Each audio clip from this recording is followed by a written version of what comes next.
El señor secretario de esta comisión investigadora dará lectura de la cuenta. Gracias, señor presidente. Muy buenas tardes. Confirmaron para esta sesión por correo electrónico el abogado y académico doctor en estudios avanzados en Derechos Humanos, señor Pietro Esferraza. Y asimismo confirmó por correo electrónico el director ejecutivo de la Corporación Comunidad y Justicia, señor Álvaro Ferrer, en cuya representación concurre a esta sesión el coordinador del área legislativa de esa entidad, señor Vicente Hargous. Se excusan por correo electrónico la jefa de gabinete del alcalde de Puente Alto, señora Ana María Guerra, quien indicó que el señor Codina deberá atender compromisos adquiridos con antelación. Asimismo, por correo electrónico de la alcaldesa de La Pintana, señora Claudia Pizarro, se indicó que, que ella se encontrará en Concepción, en donde expondrá en el sexto foro de alcaldes ante el cambio climático.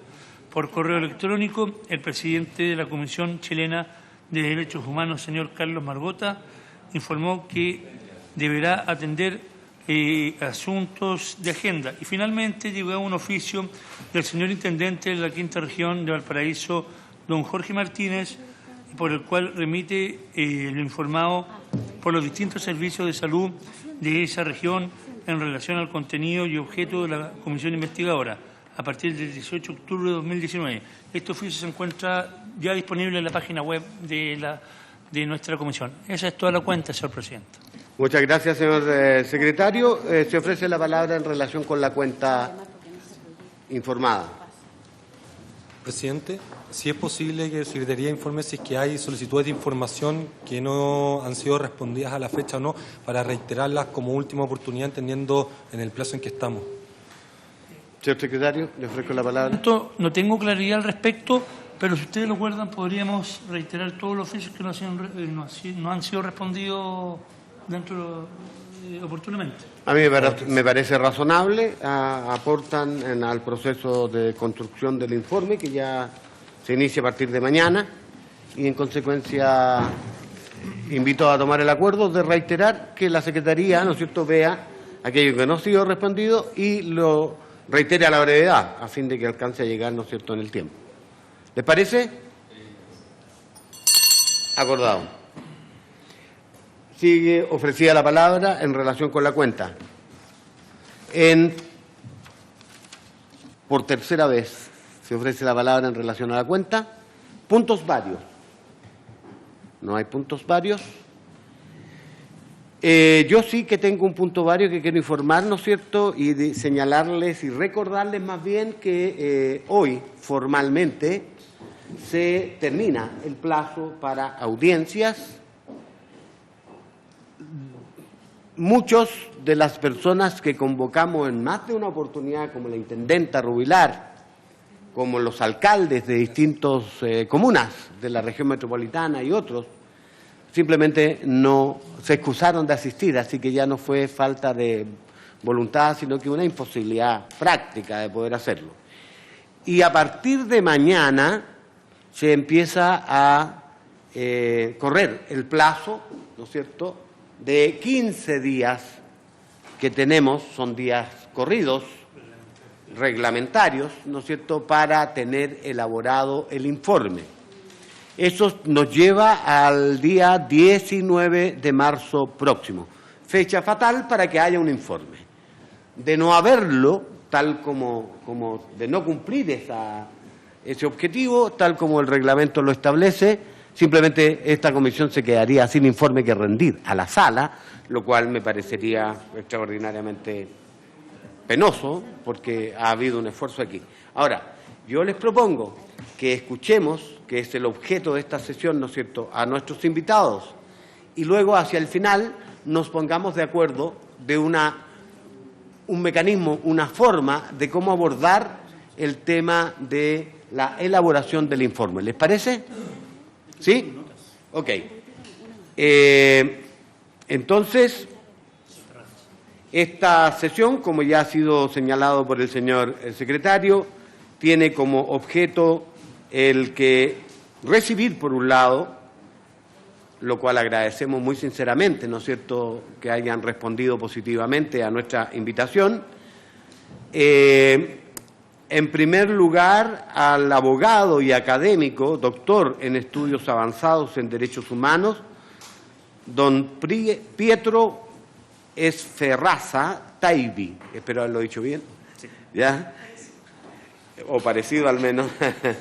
A quien le damos la más cordial de los saludos y le ofrecemos la palabra de inmediato.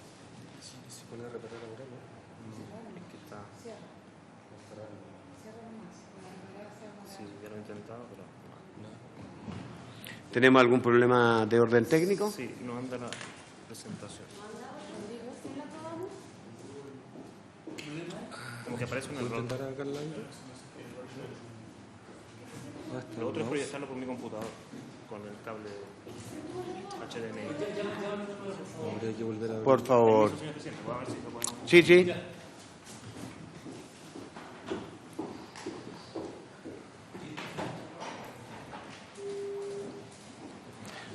Suspendemos momentáneamente para resolver este problema de orden técnico.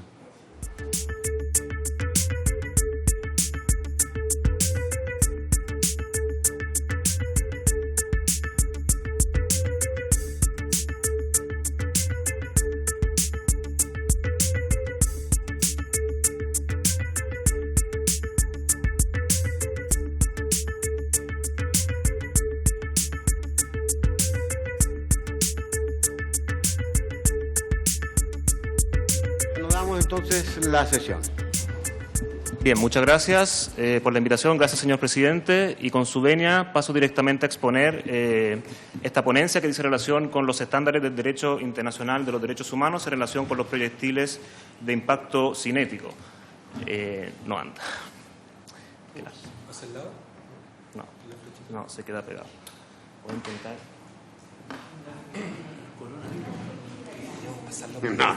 No, don Álvaro. Arreglo directamente de lado. Dice que ojalá no sea el coronavirus.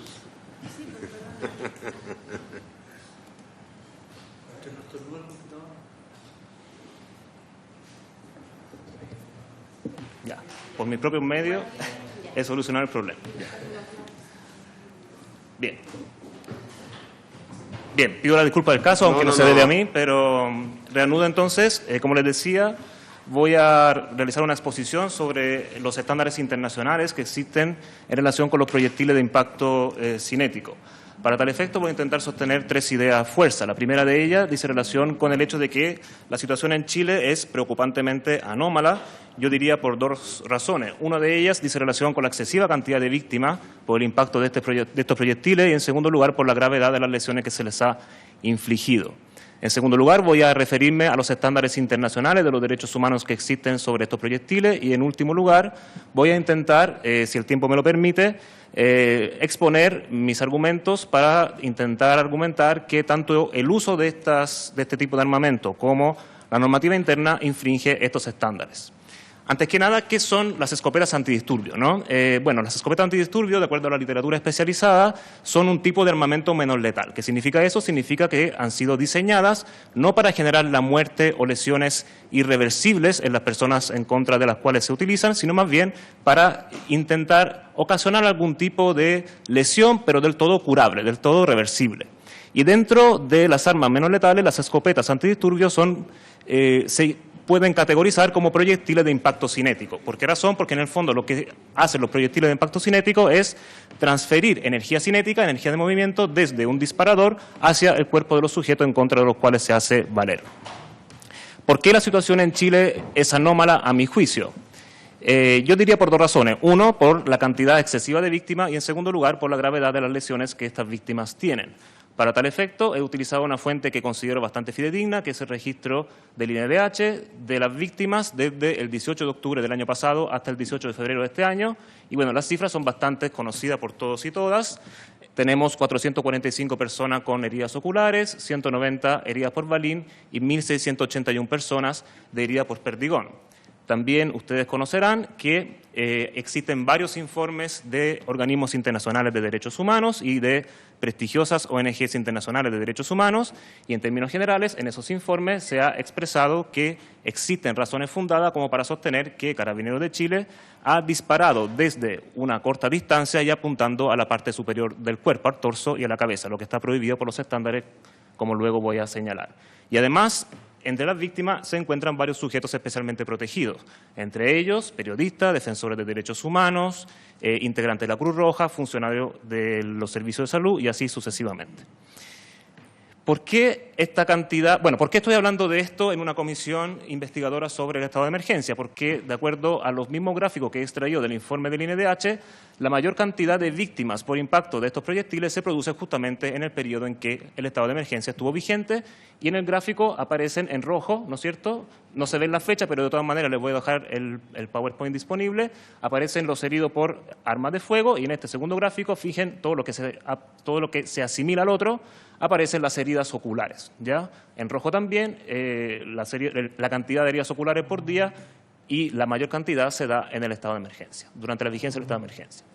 ¿Qué sucede en el resto del mundo? Bueno, hay bastante literatura especializada sobre esto, aunque no hay mucho en relación con las cifras, pero hay un estudio que ha sido bastante citado en estos días, publicado en una revista médica, que es la BMJ Open, y que lo que ha hecho este estudio básicamente es recopilar datos, intentar sistematizar datos de la literatura sobre los proyectiles de impacto cinético que se han publicado desde el año 1990 al año 2017, es decir, durante 27 años.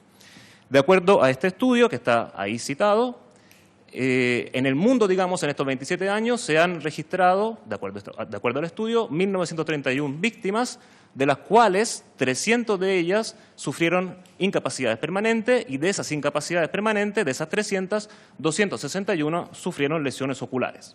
Claro, ¿por qué me preocupa entonces la situación? Porque si comparamos el número de víctimas registrados durante 27 años, es equivalente en el mundo, de acuerdo a este estudio, no lo registré yo por cierto, es equivalente al número de víctimas en 4 meses en Chile. Y si nos fijamos en las lesiones oculares, 261, es un poco más que la mitad de las lesiones ocasionadas en Chile, de las lesiones oculares en Chile, en 4 meses. Esto registraron los datos de 27 años en el mundo, ¿sí? Por supuesto que la metodología está explicada en el mismo estudio, es descargable, lo pueden buscar, y si no, también yo se lo puedo proporcionar. También se demuestra en este estudio que los proyectiles que tienen una mayor lesividad son justamente los que contienen metal. Si se fijan en las cifras, el 63% de las víctimas sufrió impacto de proyectiles que contenían metal.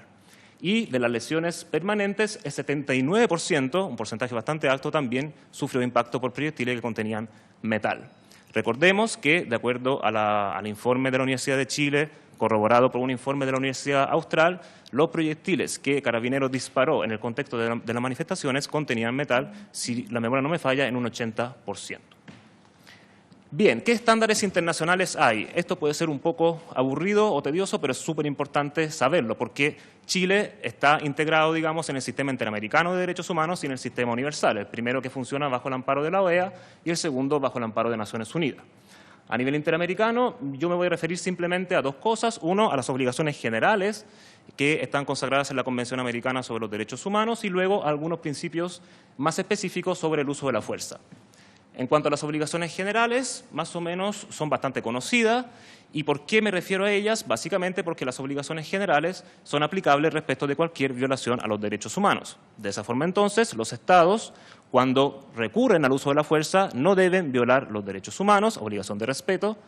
Además, deben adoptar las medidas necesarias para garantizar el ejercicio de los derechos de las personas, obligación de garantía, y en el evento de que se produzca una violación a los derechos humanos es necesario investigarla, procesarla y eventualmente sancionar a los responsables. Además, el Estado tiene que adecuar su ordenamiento jurídico interno a los tratados internacionales y a los estándares de la Corte Interamericana. Esa obligación está en el artículo 2 de la Convención Americana y se denomina adecuación del ordenamiento jurídico interno. Esto significa entonces que los protocolos sobre uso de la fuerza tienen que ajustarse a los estándares. Y finalmente, la reparación integral, es decir, si hay víctimas, esas víctimas tienen un derecho a la reparación, el sujeto obligado evidentemente es el Estado, y la manera en que se tiene que realizar la reparación es de acuerdo a los estándares de la Corte, porque son aplicables a Chile por la vía del control de convencionalidad. Bien, ¿qué principios existen respecto del uso de la fuerza? Estos principios han sido desarrollados por la jurisprudencia de la Corte Interamericana. No hay un tratado sobre esto, ¿sí? Pero sí la Corte Interamericana ha desarrollado estos principios. En primer lugar, el principio de legalidad, es decir, el uso de la fuerza tiene que contar con un marco jurídico adecuado y la fuente más apta para regular el uso de la fuerza es la ley, no la normativa administrativa. Y esto tiene sentido porque, en definitiva, los derechos fundamentales, cuando se limitan, cuando se restringe su ejercicio, solamente se debería hacer por ley, no por otra norma. El principio de absoluta necesidad, es decir, solamente se puede recurrir a la fuerza como último recurso, no se puede recurrir a la fuerza como primer recurso, y solamente cuando se hayan agotado medios menos gravosos, y finalmente el principio de proporcionalidad. Esto significa que la fuerza tiene que ser utilizada de una manera gradual al tipo de reacción violenta, al tipo de resistencia que ofrece el sujeto en contra del cual se hace valer. Bien, pasemos al sistema universal. Ahí en la diapositiva hay 3 documentos de soft law, pero yo solamente me voy a referir al más actual, que es una guía de Naciones Unidas sobre armas menos letales, porque es el más atingente y además es el más actual, porque es de agosto del año 2019, ya muy llamativo, es 2 meses antes del estallido social. ¿Qué dicen esta guía? Bueno, en primer lugar se refiere a algunos principios generales sobre el uso de la fuerza que son muy similares a los que acabo de explicar, y ahí voy a pasar rápido, pero sí me voy a detener en los estándares específicos sobre las armas menos letales, porque es curioso y es muy interesante que estas guías contemplan estándares específicos respecto de varias categorías de armamento menos letal. Y da la casualidad que contiene estándares específicos sobre los proyectiles de impacto cinético, así que es bastante importante conocer estos estándares. Como les decía, aquí están los principios generales. La única novedad que creo que es digna de destacar es la introducción del principio de precaución. ¿Qué significa esto? Esto opera antes de la utilización de las armas menos letales. ¿Y qué significa? Entre otros estándares se indica que los funcionarios que van a utilizar las armas menos letales tienen que estar debidamente entrenados y capacitados. Y además es necesario que ciertas entidades independientes realicen una evaluación de las características técnicas de los armamentos, ¿ya? En Chile yo creo que tenemos problemas sobre esto. Yo no he tenido acceso a la información sobre la cantidad de funcionarios que están autorizados para utilizar las escopetas antidisturbios. Esta presentación es fruto de una investigación que estamos realizando con 2 colegas y vamos a solicitar esa información por transparencia porque no la hemos podido encontrar. Y tampoco hay mucha información acerca del tipo de evaluaciones que se realizaron respecto de las escopetas antidisturbios. Lo que hay sí es un informe del año 2012 elaborado por el mismo Laboratorio de Criminalística de Carabineros que salió en CIPER Chile y que en definitiva dice que la distancia de tiro debía ser superior a los 30 metros porque de lo contrario se podrían producir lesiones oculares, pero es lo único que hay. Y los estándares internacionales dicen que deberían ser entidades independientes las que realicen el estudio, no las mismas entidades que van a utilizar los armamentos.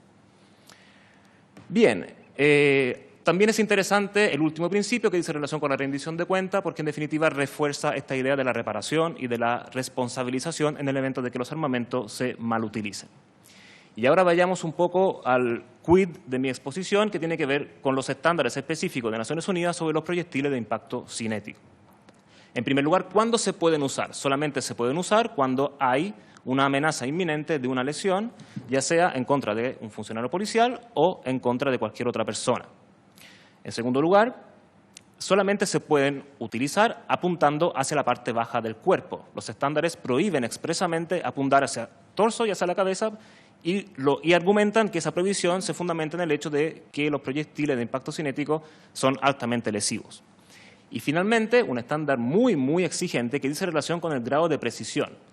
¿Qué significa eso? Significa lo siguiente, de acuerdo a esta guía, si se apunta un proyectil de impacto cinético a un objetivo de acuerdo a la distancia recomendada en relación con el tipo de armamento, la desviación del proyectil en relación con sus características físicas y con su interacción con el entorno no puede exceder de 10 centímetros. O sea, dicho coloquialmente, 10 centímetros es un espacio más o menos así, ¿ya? Entonces, si se apunta al medio de ese espacio, el nivel de precisión no puede exceder más de 10 centímetros de diámetro, ¿sí? Un estándar sumamente exigente que justamente tiene por objeto evitar que los estados utilicen proyectiles de impacto cinético que tienen lo que se denomina el efecto de dispersión. ¿Por qué se combate o hay mucha preocupación en contra del efecto de dispersión? Porque, en definitiva, la idea es evitar el efecto indiscriminado de los proyectiles, es decir, no impactar a sujetos que en el marco de una manifestación estén ejerciendo su derecho de reunión de una manera pacífica, ¿sí? Que me temo es lo que ha ocurrido en el caso nacional. Bien, en cuanto a la normativa interna, voy terminando porque no quiero aprovecharme del tiempo. Bueno, en cuanto a la normativa interna, yo diría que hay como 3 tipos de normas que regulan el uso de la fuerza: la Constitución por un lado, la Ley Orgánica Constitucional de Carabineros por otro y la normativa administrativa que se refiere a los protocolos. Como me quiero ceñir al tiempo, voy a pasar directamente a la normativa administrativa. Así que voy a saltarme esto, porque creo que además es la que tiene mayores problemas. Ahí tienen ustedes las 3 normas administrativas que regulan el uso de la fuerza por parte de Carabineros. Ya no me he referido a otras ramas de las Fuerzas Armadas y de Orden. Ustedes saben que acaban de aprobarse una regla sobre la Fuerza Armada. Eso no está comprendido acá, solamente en relación con Carabineros, que es lo que más me preocupaba y que es lo más atingente al objetivo de esta comisión. Hay un reglamento, ¿no es cierto?, en un decreto supremo, hay una circular que detalla un poco ese reglamento y luego hay una orden general emitida por la misma entidad de Carabineros que especifica algunos estándares. Esta orden general, la 2635, contiene estándares específicos sobre los proyectiles de impacto cinético y luego hace 2 cosas más que me parecen dignas de atención. Una de ellas es clasificar las manifestaciones públicas y lo otro es regular el principio de gradualidad del uso de la fuerza en base a 5 niveles de fuerza. ¿Qué estándares específicos contienen? Bueno, establece expresamente que los perdigones tienen que ser de goma, especifica el tipo de cartucho y establece expresamente que los perdigones tienen que ser de goma. Por lo tanto, y aunque sea obvio decirlo, si no son de goma se infringe el protocolo. ¿Quién puede manipularlo? Usuario debidamente calificado. Insisto, aquí me falta información. Ya no he podido recopilar la información necesaria para saber cuántos policías están calificados para utilizar estos armamentos, qué tipo de entrenamiento reciben, si tienen alguna certificación o no. Eso es una información de la que no tengo a disposición.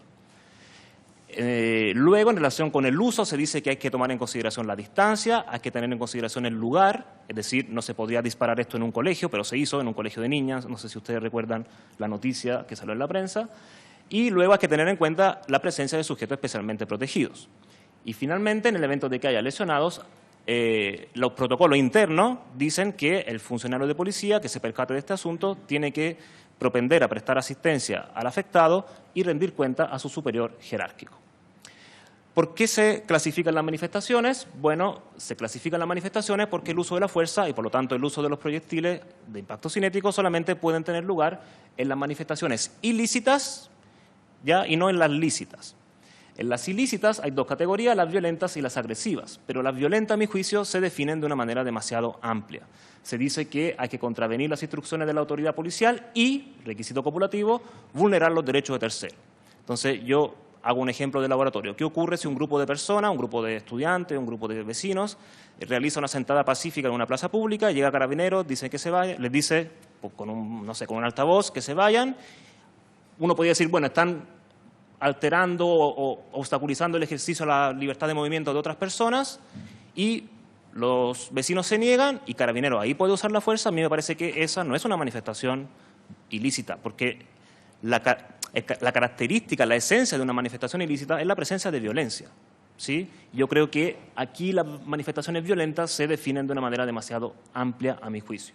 Es una opinión personal, por supuesto pueden discrepar. Y en cuanto a los niveles de la fuerza, y con esto estoy terminando, se establecen 5 niveles de fuerza. La idea es a mayor resistencia, mayor fuerza, para simplificar. Y los proyectiles de impacto cinético se pueden utilizar en el nivel 4 y en el nivel 5. El nivel 5 es el mismo nivel de las armas de fuego, es decir, cuando hay una agresión por parte de un sujeto que pone en peligro la vida del policía o de otra persona. Y el nivel 4 se trata de un tipo de agresión que no pone necesariamente en peligro la vida del policía o de otra persona. Claro, pero yo creo que en el nivel 4 las escopetas antidisturbios tienen problemas de necesidad y de proporcionalidad porque el tipo de lesiones que infligen, de acuerdo a las cifras a las que me referí anteriormente, son demasiado graves. Por supuesto, esa también es una opinión personal, pueden estar de acuerdo o discrepar. Y concluyo con un cuadro resumen. Ahí tienen en la parte izquierda de la diapositiva los estándares internacionales que a mí me parecen más relevantes y en la parte derecha de qué manera creo que se infringen. La legalidad se infringe porque el uso de los proyectiles está regulado en normativa administrativa y no en normativa legal.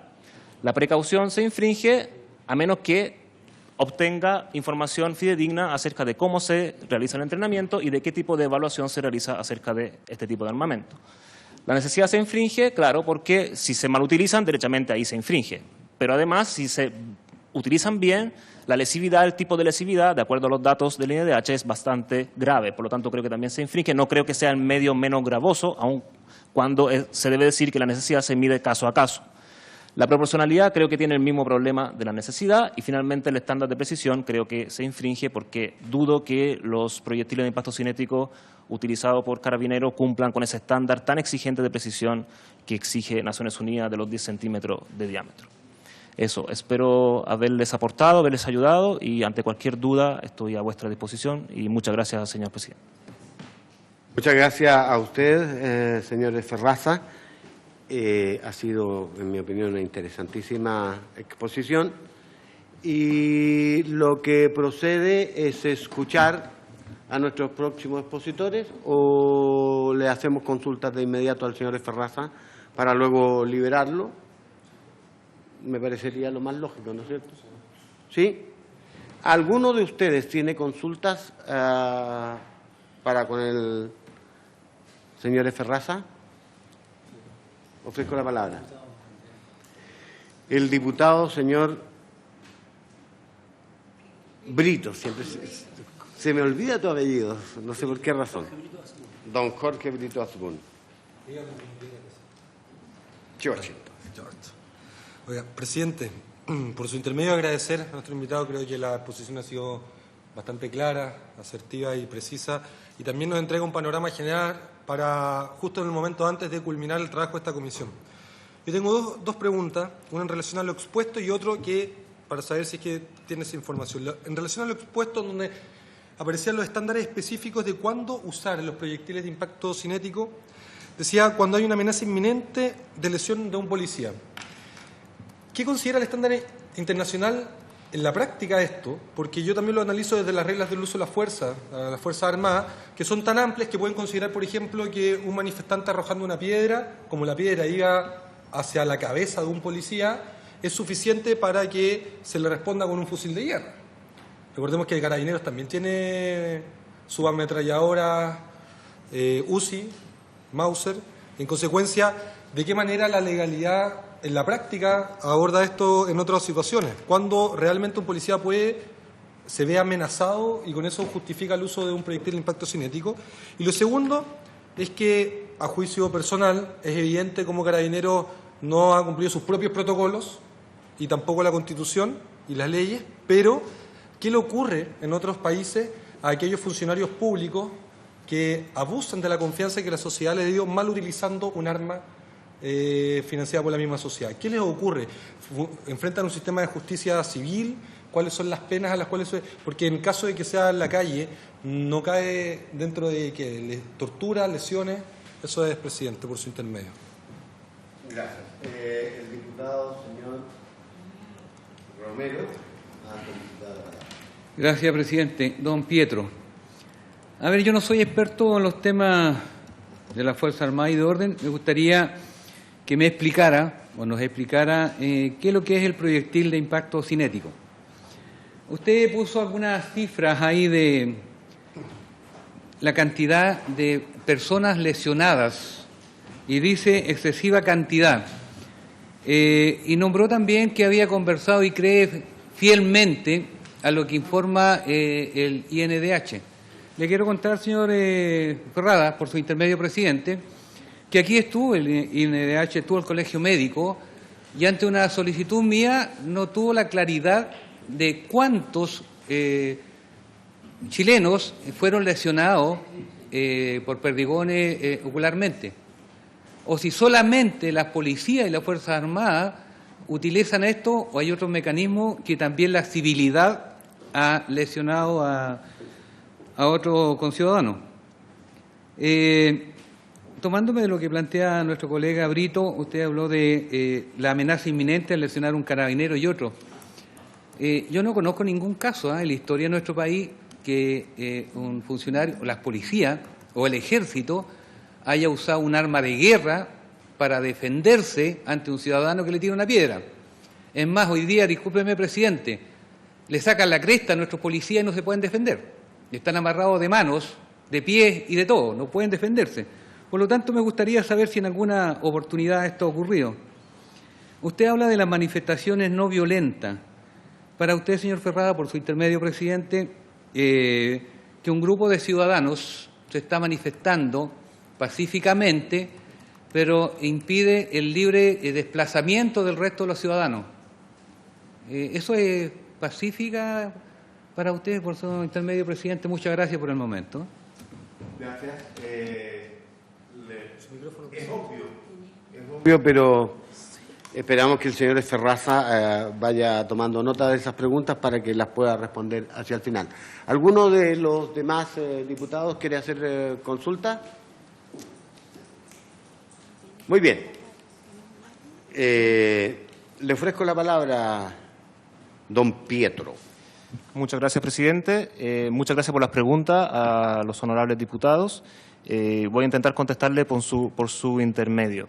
En relación con la definición de proyectiles de impacto cinético, es un poco la que dije, es decir, se trata de cualquier tipo de munición que impacta a un determinado sujeto siendo disparado desde algún artefacto que sirve como disparador, ¿sí? Y justamente la caracterización dice relación con el hecho de que lo que genera el daño al sujeto es la transferencia de energía cinética. Evidentemente yo no conozco todos los tipos de proyectiles de impacto cinético, he revisado alguna literatura y en la literatura, bueno, hay diferentes tipos, varía mucho la composición, varía mucho el comportamiento, varía mucho la precisión, hay algunos que solamente disparan un proyectil, hay algunos que solamente son de plástico, por ejemplo, y que no contienen metal, hay otros como los que se utilizaron aquí que contienen, cada cartucho contiene múltiples perdigones, es decir, la variedad de proyectiles de impacto cinético es bastante amplia, sí, pero la definición es esa, es decir, transferencia de energía cinética desde un disparador hacia el cuerpo de un sujeto. ¿Puedo, presidente? No, claro. Señor Ferraz, el impacto cinético es solamente por un arma, pero esa arma no solamente puede ser utilizada por los que visten uniforme hoy día. O sea, cualquier civil podría usar un arma para un impacto cinético, ¿no? Contesto por su intermedio. Estoy preguntando, presidente, por favor, sí, quiero que me responda. los estándares internacionales, cuando se refieren a los proyectiles de impacto cinético, se están refiriendo a los proyectiles que utilizan las fuerzas institucionalizadas del Estado. No se están refiriendo a cualquier tipo de armamento hechizo que puede dar vuelta. Es que la definición no calza, porque en el fondo técnicamente, es decir, ¿es posible que un civil tenga un disparador que cumpla con esas características? Sí, pero en el fondo lo que le interesa a los estándares es intentar medir e intentar recomendar a los Estados que se ajusten a estos protocolos. Por lo tanto, cuando definen los proyectiles de impacto cinético, lo definen haciendo referencia a los funcionarios estatales, ¿sí? Bien, en cuanto al tema de la amenaza inminente, en verdad los estándares de Naciones Unidas no son tan precisos como para definir en qué consiste una amenaza inminente. Hay algunos informes de la Comisión Interamericana en que se intenta especificar esto y son incluso más exigentes, porque dicen que una amenaza inminente es solamente en relación con el derecho a la vida, ni siquiera en relación con el derecho a la integridad, ¿sí? Así que ahí no hay absoluta coherencia entre los estándares del sistema universal y los estándares del sistema interamericano. Pero si usted me pide mi opinión y me doy la licencia de dársela, yo creo que debería tratarse de una amenaza inminente, de una lesión grave o del derecho a la vida. Por supuesto que también hay que ser coherente, medir esto en la práctica es bastante complejo, digamos, pero sí tiene que ser una amenaza, digamos, del sujeto relativamente grave. En relación con la cantidad de lesionados, yo me baso en las cifras del INDH. No estaba presente y no puedo decir qué dijeron las personas del INDH, pero las cifras las he extraído del informe anual del INDH, que es un informe que se dedicó específicamente a las violaciones de derechos humanos ocurridas en el marco del estallido social. El informe está en Internet, tengo las páginas citadas, pero he utilizado esas cifras. Incluso en más, yo creo que hay más, mejor dicho, para decirlo de una manera, digamos, prudente, no es descartable que el número de personas que haya sido impactada por un perdigón sea incluso superior al que ha sido registrado por el INDH, porque la metodología, por lo que entiendo, que utiliza el INDH para registrar a las víctimas es tomando en consideración los registros que extrae y que solicita de los servicios de salud. Entonces, y muchas personas, de hecho yo colaboré con la Municipalidad de Valparaíso en la elaboración de un informe para el informe de Naciones Unidas y las organizaciones de la sociedad civil tenían registradas más víctimas, y eso lo digo porque colaboré con la redacción de ese informe, tenían registradas más víctimas en la ciudad de Valparaíso que las víctimas del INDH. Por lo tanto, puede haber una cifra oculta de víctimas que el INDH no ha registrado, lo que es aún más preocupante. Y en relación con las manifestaciones violentas y no violentas, por supuesto que ese es un tema de arduo debate. Yo, de acuerdo a lo que he revisado en la literatura y un poco también en la jurisprudencia internacional, y un poco para simplificar y no ponerme demasiado técnico, el elemento determinante para diferenciar una manifestación de lícita a ilícita es la presencia de violencia por parte de los sujetos, lo que se debe evaluar en cada caso concreto y, por supuesto, que hay casos límites, ¿sí? Pero, en definitiva, el lanzamiento de piedras, esa, evidentemente, es una manifestación violenta y, de acuerdo a los estándares internacionales, se podría utilizar la fuerza, pero siempre cumpliendo con los protocolos, es decir, siempre cumpliendo con los estándares, necesidad y proporcionalidad, ¿sí? Yo creo que una sentada pacífica, no lo creo yo, sino que es un poco lo que he aprendido de la literatura especializada, insisto, de los estándares internacionales, una sentada pacífica en una plaza que obstaculiza el ejercicio del derecho de libertad de desplazamiento de otra persona, no es una manifestación violenta y no merecería el uso de la fuerza, ¿ya? Pero, por supuesto, que los estándares luego hay que aplicarlos en los casos concretos son interpretables, pero lo que define una manifestación violenta es justamente la presencia de violencia. Un grupo de manifestantes que está armado de palos, de escudos y de cadena probablemente es una manifestación violenta, pero es un caso límite.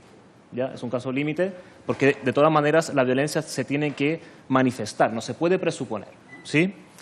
Y creo que con eso he contestado a todas las preguntas que se me han... responsabilidad, perdone, diputado. Sí, en relación con la responsabilidad, yo no he revisado derecho comparado ni jurisprudencia de otros países. Lo que sí es claro es que la utilización de armas menos letales en infracción a los protocolos, evidentemente, de acuerdo a los estándares internacionales, tienen que ser investigadas por el Estado, tiene que ser objeto de un pronunciamiento judicial y en el evento de que se acredita la responsabilidad penal, administrativa, civil o de otra índole, cumpliendo con los estándares del debido proceso, el Estado tiene la obligación de sancionar esas conductas.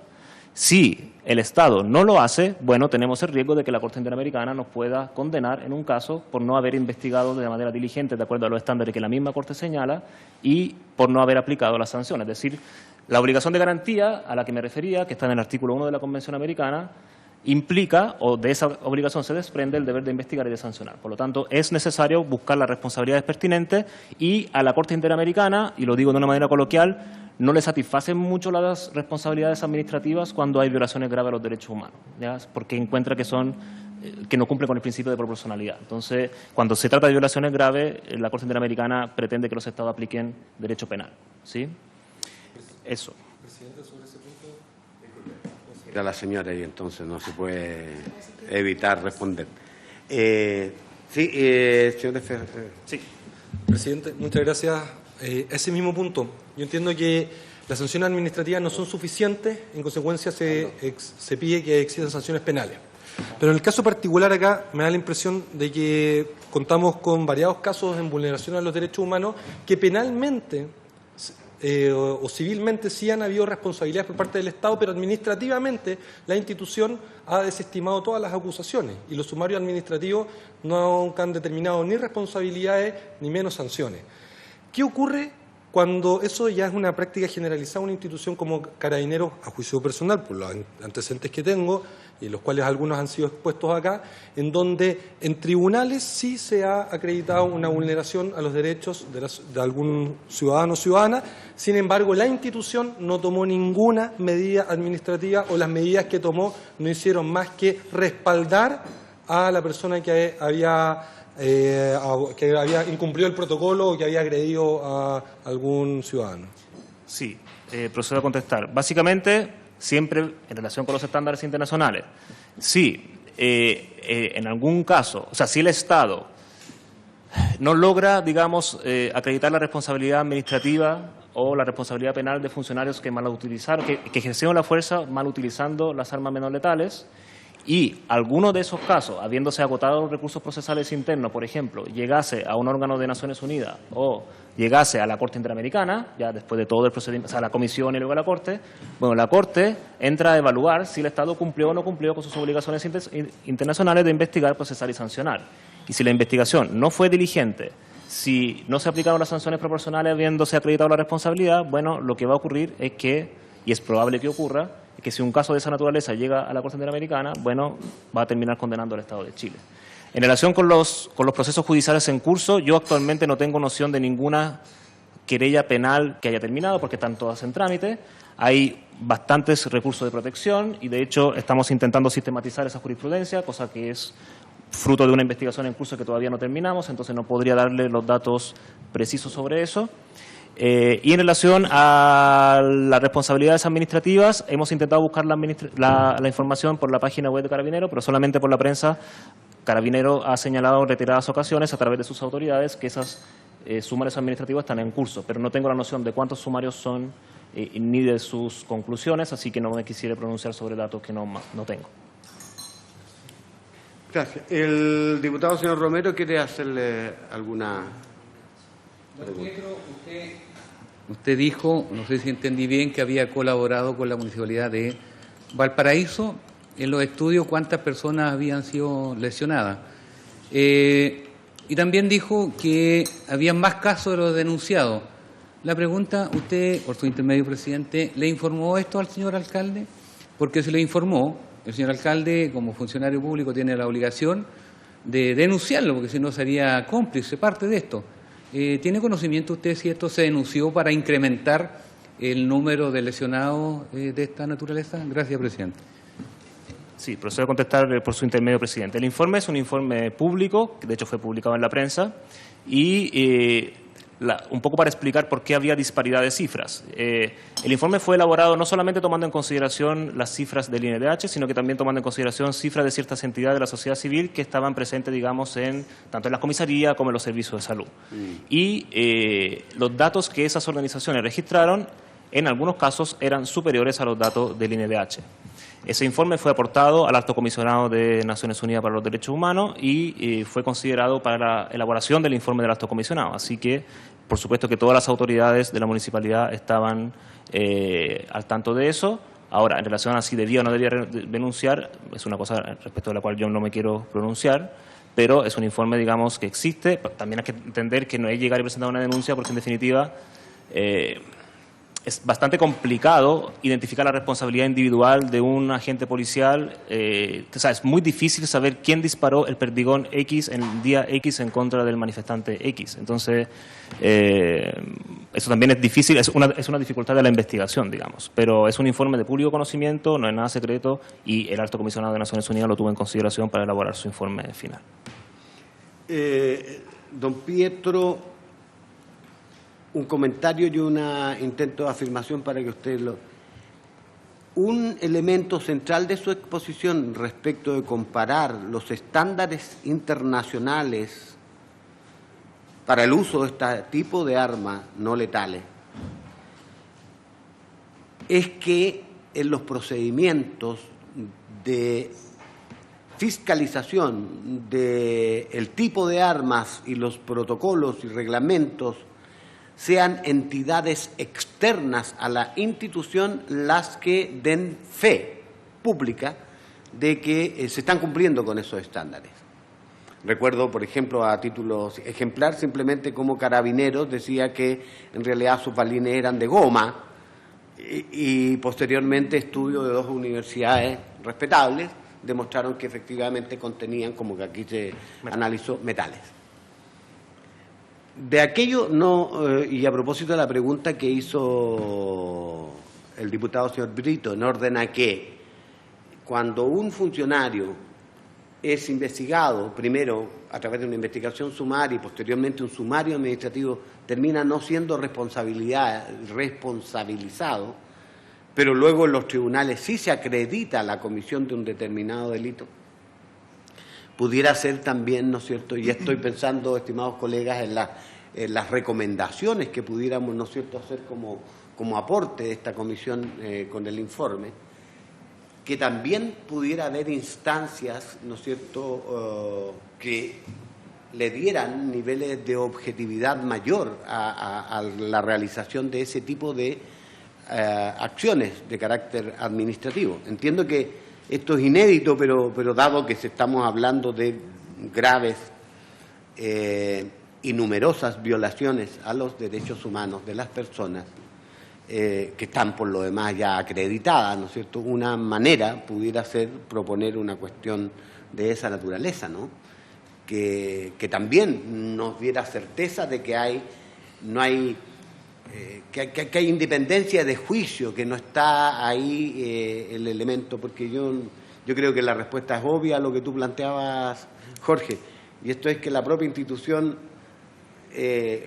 va a buscar no acreditar las responsabilidades, ¿no es cierto?, pero por eso es que se recurre a los tribunales, de hecho. ¿Eso le parece que pudiera ser por extensión aplicable a este tipo de acciones? Presidente, ¿puedo ejemplificar su mismo postulado también? Porque creo que también es importante y me gustaría desarrollar esa idea. ¿Qué pasa, por ejemplo, cuando en tribunales se sanciona de que un funcionario haya generado lesiones, aunque sean leves, a un civil?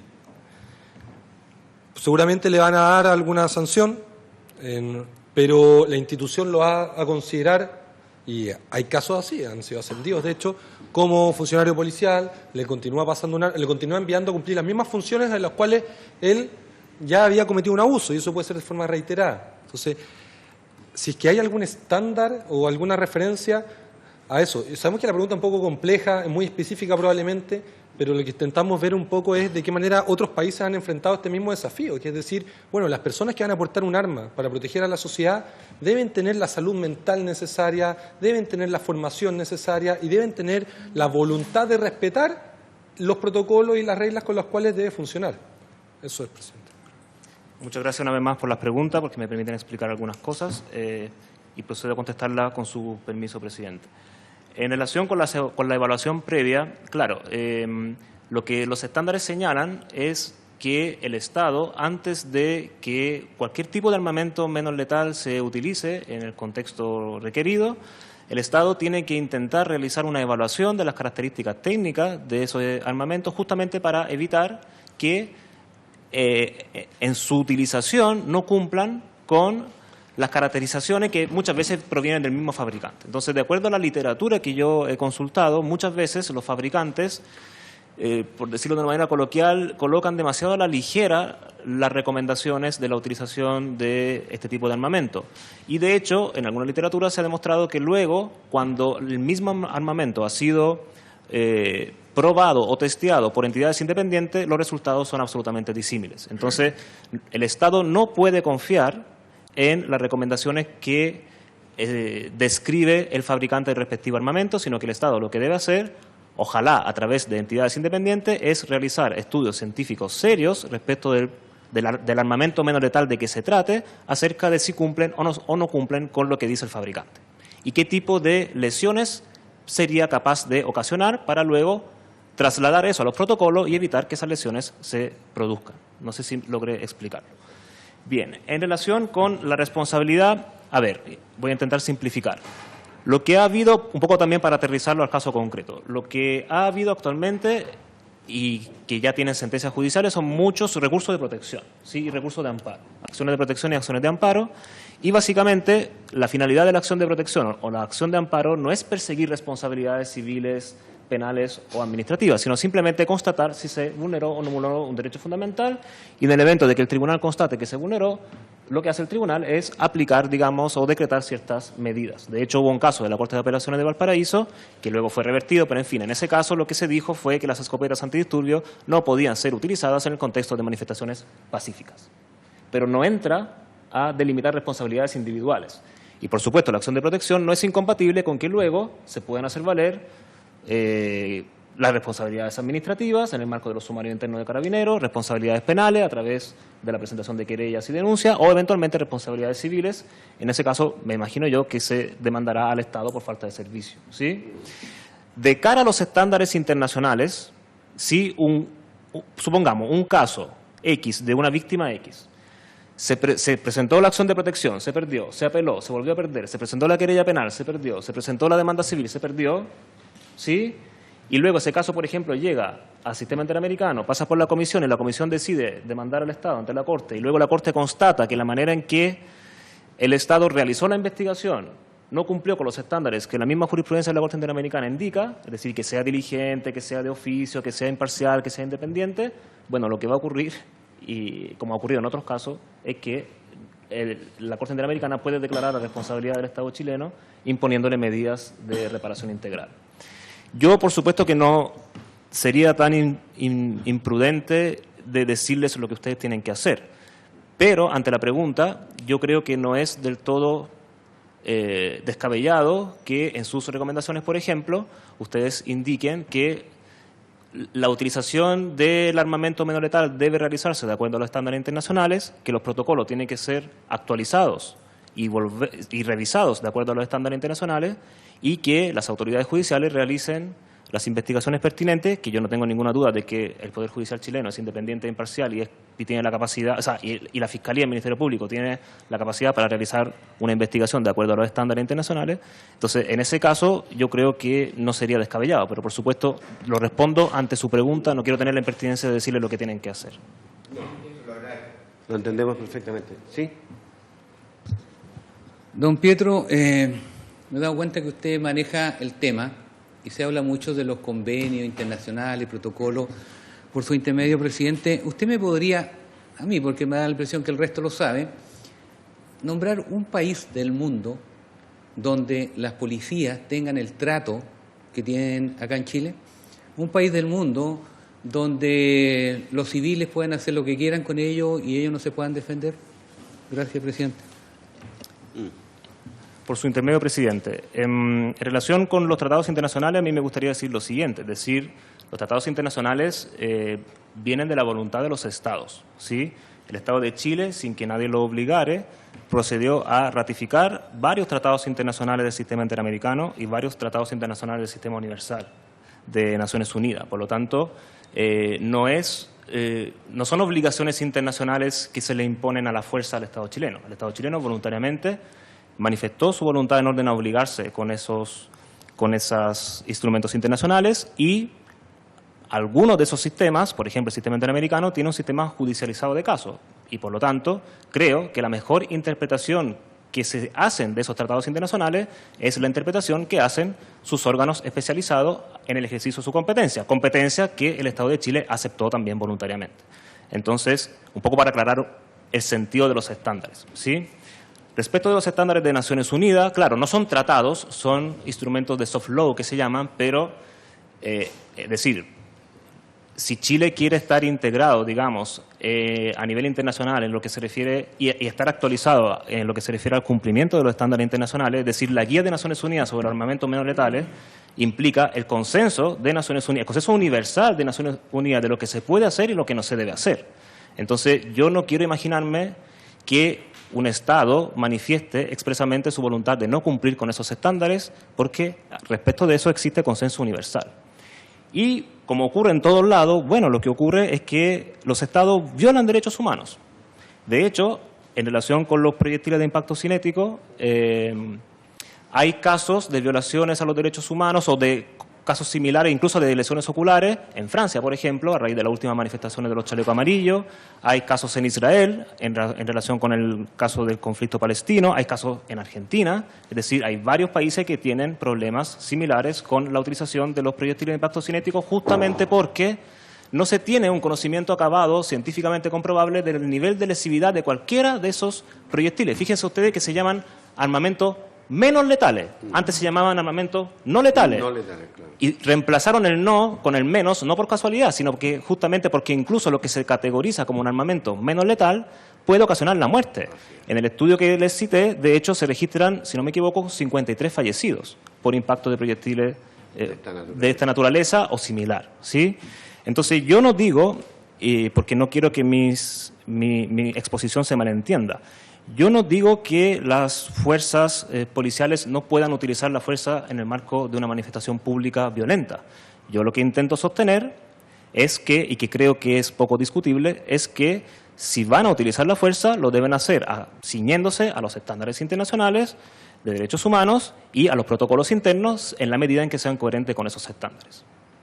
Eso, señor presidente. Una pregunta. Brevísima para darle paso al próximo. Hay un tema que hemos trabajado en la comisión que dice relación con la posibilidad de una política de reparación integral para las personas que han sufrido alguna vulneración. Hasta el momento solo se ha mencionado una política para aquellas víctimas de traumas oculares severos. Y cuando le hemos preguntado a alguna autoridad nos han dicho que hay procesos judiciales en curso. Entonces, ¿qué dice el estándar internacional con respecto a la obligación de reparación? ¿Es necesario esperar lo que dura un proceso judicial o el Estado puede adoptar medidas previamente para poder garantizar estos cumplimientos? Por favor, don Pietro. Y le agradecería que tuviera bien escuchar una pregunta de la diputada Sandón. Bueno, muchas gracias por la exposición, muy interesante. ¿Qué pasa cuando un carabinero dispara en forma incorrecta, no usa... ¿Esa responsabilidad es 100% de él o existe una responsabilidad del Estado o de la institución que lo debería haber entrenado? ¿Eso se contempla también? ¿Cae solo el peso de la ley en la persona misma? ¿O también se recurre a esa persona que no lo entrenó, que le dio una responsabilidad sin tener la facultad del entrenamiento para poder hacerlo? Don Pietro. Bueno, muchas gracias por las preguntas. Una vez más, procedo a responder por su intermedio, presidente. En relación con los estándares de reparación, yo creo que en el sistema en que mejor se ha trabajado y se ha desarrollado lo que dice relación con la reparación integral es sin duda alguna en el sistema interamericano. El derecho a la reparación integral aparece estipulado en el artículo 63 de la Convención Americana sobre los Derechos Humanos y es un derecho autónomo de las víctimas de una violación a los derechos humanos. Y el sujeto obligado, evidentemente, es el Estado. La manera en que se tiene que realizar la reparación es de una manera integral, siempre teniendo la perspectiva o enfoque de víctimas. De acuerdo a lo mismo, la jurisprudencia de la Corte ha desarrollado 5 tipos de categorías de reparación. Uno, que es la indemnización, es decir, el pago de una suma de dinero por los daños materiales y morales que se le ocasionan a la víctima. La otra son medidas de satisfacción, es decir, medidas que tengan por objeto restablecer la dignidad de la víctima, por ejemplo, un acto de disculpa pública, por ejemplo, o erigir un monumento en honor a las víctimas. Luego, medidas de rehabilitación, es decir, medidas de carácter médico y psicológica que permitan a la víctima reinsertarse a la sociedad en las condiciones más óptimas de normalidad, siempre y cuando sea posible. Luego, las garantías de no repetición, que son muy interesantes porque tienen un carácter estructural, es decir, tiene por objeto evitar que las violaciones a los derechos humanos se vuelvan a repetir. Una clásica una clásica garantía de no repetición que la Corte impone, por ejemplo, es justamente capacitación a los funcionarios públicos vinculados con la violación a los derechos humanos. Y finalmente, la restitución, es decir, intentar devolver a la víctima al momento inmediatamente anterior a la violación a los derechos humanos, siempre y cuando eso sea posible. Evidentemente, en el caso de las lesiones oculares, la restitución entendida, digamos, en su sentido estricto, es imposible, pero sí hay que cumplir con el resto de las medidas. En relación con las lesiones oculares, o sea, en relación con las víctimas de perdigones en Chile, yo lo único que he visto en la prensa, y que de hecho lo tenemos citado en nuestro informe, hay un documento del Ministerio de Salud que en verdad es un PowerPoint, que lo que hace es describir muy a grandes rasgos en qué va a consistir la política de reparación en relación con las víctimas, pero no hay nada más. Es decir, lo que creo que abordan es única y exclusivamente el ámbito de la rehabilitación, pero las 4 restantes medidas, las 3 posibles que quedan, no se abordan. Y evidentemente el tema de la reparación integral es algo absolutamente paralelo e independiente de las responsabilidades. Entonces no hay que... para que el Estado cumpla con su deber internacional de reparar, no tienen por qué haber acreditado responsabilidad penal. ¿Ya? De hecho, la misma responsabilidad, es decir, una vez que se acredita la responsabilidad, es en sí misma una medida de reparación. Pero no es necesario que el Estado repare, no sé si me explico, o sea, no es necesario, perdón, me equivoqué, no es necesario que se acredite responsabilidad jurídica para que el Estado repare. ¿Ya? O sea, no habría que esperar, Julio Presidente. ¿Está claro? No habría que esperar. No hay que esperar. No es necesario. Y en relación con la pregunta de la honorable diputada, por su intermedio, presidente, el tema de la responsabilidad es un tema transversal en el derecho. Entonces, depende de qué tipo de acciones, de la naturaleza de la acción que se haga valer. En un caso como el que usted describe, por cierto que hay responsabilidad administrativa, disciplinaria, si es que el funcionario policial no cumplió con los protocolos y siempre y cuando eso se acredite a nivel administrativo. Podría haber responsabilidad penal, pero claro, hay que acreditarla, ¿ya? Individual del funcionario policial. Incluso en términos penales, que es una cosa que ha estado muy en el debate, no sería descartable, yo no digo que exista porque es muy arrojado quizás decirlo, pero no sería descartable que se hayan cometido algún crimen de lesa humanidad de la ley 20.357. Yo creo que se cumple con el requisito de la generalidad, que en definitiva dice relación con la cantidad de víctimas. Ahí lo difícil de acreditar es si hubo o no hubo una política intencional del Estado, ¿ya? Pero eso debe acreditarse en sede penal, ante un tribunal de justicia. Yo carezco de elementos como para poder sostener a ciencia cierta eso, pero sí digo con mucha responsabilidad que no es descartable. Y también responsabilidad administrativa civil en contra del Estado por falta de servicio. En ese caso, yo no soy experto en derecho administrativo, pero sí sé que para acreditar una falta de servicio no es necesario individualizar al funcionario policial, sino que basta con acreditar otro elemento. Así que es una gama de diferentes responsabilidades y en el evento de que el Estado no cumpla debidamente con eso, existe la responsabilidad internacional del Estado que podría hacer valer algún organismo internacional regulado en los tratados que Chile ha ratificado. Muchas gracias, don Pietro. De verdad, espero interpretar al conjunto de los diputados. Nos parece que su exposición ha sido un aporte muy interesante, lo digo a título personal y espero interpretar también a mis colegas. Y no nos queda más que agradecerle, ¿no es cierto?, su buena disposición y su colaboración. Sí, solamente con su permiso quisiera señalar que voy a dejarle a disposición de la comisión tanto esta presentación como un informe en derecho que hicimos junto con unas colegas. En el evento de que le pudiera servir, se lo voy a pasar a sus... Muchísimas gracias. Gracias. No se lo van a copiar. Muy bien, entonces ahora quiero invitar a que se siente en nuestra mesa al director, más bien es el representante del director ejecutivo de la Corporación Comunidad y Justicia. Él concretamente es el coordinador del área legislativa de esa corporación, don Vicente Argou. ¿Está bien dicho? Perfecto. Muy bien. Muy bien. Le ofrezco la palabra. Bueno, muchas gracias, presidente, por la invitación. Por su intermedio doy inicio a la exposición. Bueno, como todos los diputados y diputadas presentes sabrán, es un tema que es amplísimo y que podrían tocarse desde muchas aristas. Pero yo me voy a centrar específicamente... le están haciendo llegar... Esos son dos informes, uno sobre el uso legítimo de la fuerza por parte del Estado, que es un tema al que me gustaría referirme muy brevemente al final de esta exposición, y el otro es un informe que presentamos ante la Comisión Interamericana de Derechos Humanos sobre las violaciones al derecho a la libertad religiosa. Y sobre eso es el punto central, yo creo, de la exposición, porque es algo que me parece que es muy importante y que ha estado ausente tanto en esta comisión como en el debate público en general y en los informes en derechos humanos también, que han salido en el último tiempo. Entonces, para eso primero tengo que explicar un concepto previo y que dice relación con qué son los derechos humanos. Entonces, los derechos humanos son un concepto que es sustantivo y eso es algo que es importante tenerlo presente. Entonces, ¿a qué me refiero con que es sustantivo? Que es anterior a todos los tratados internacionales de derechos humanos. ¿Y eso por qué lo sabemos? Porque está en los preámbulos de los tratados internacionales, en la Declaración Universal, que habla, por ejemplo, de dignidad inherente de los seres humanos. Los preámbulos hablan de derechos esenciales de la persona, nuestra Constitución, derechos esenciales que emanan de la naturaleza humana. Y bueno, este concepto que es sustantivo y que es previo admite distintos mecanismos de protección, algunos nacionales y algunos internacionales. Y dentro de los mecanismos internacionales está el derecho internacional de los derechos humanos. Pero eso significa, por lo tanto, que los derechos humanos no se ven como restringidos a algunos mecanismos concretos. En consecuencia, si tenemos, efectivamente, tenemos mecanismos de protección internacionales como el derecho internacional de los derechos humanos, pero también el derecho penal internacional, por ejemplo, que castiga incluso penalmente, no sé, el genocidio, por ejemplo, o violaciones a los derechos humanos también, pero como por otro nombre, por otras vías, con otros requisitos, con sanción a personas naturales y no a los estados.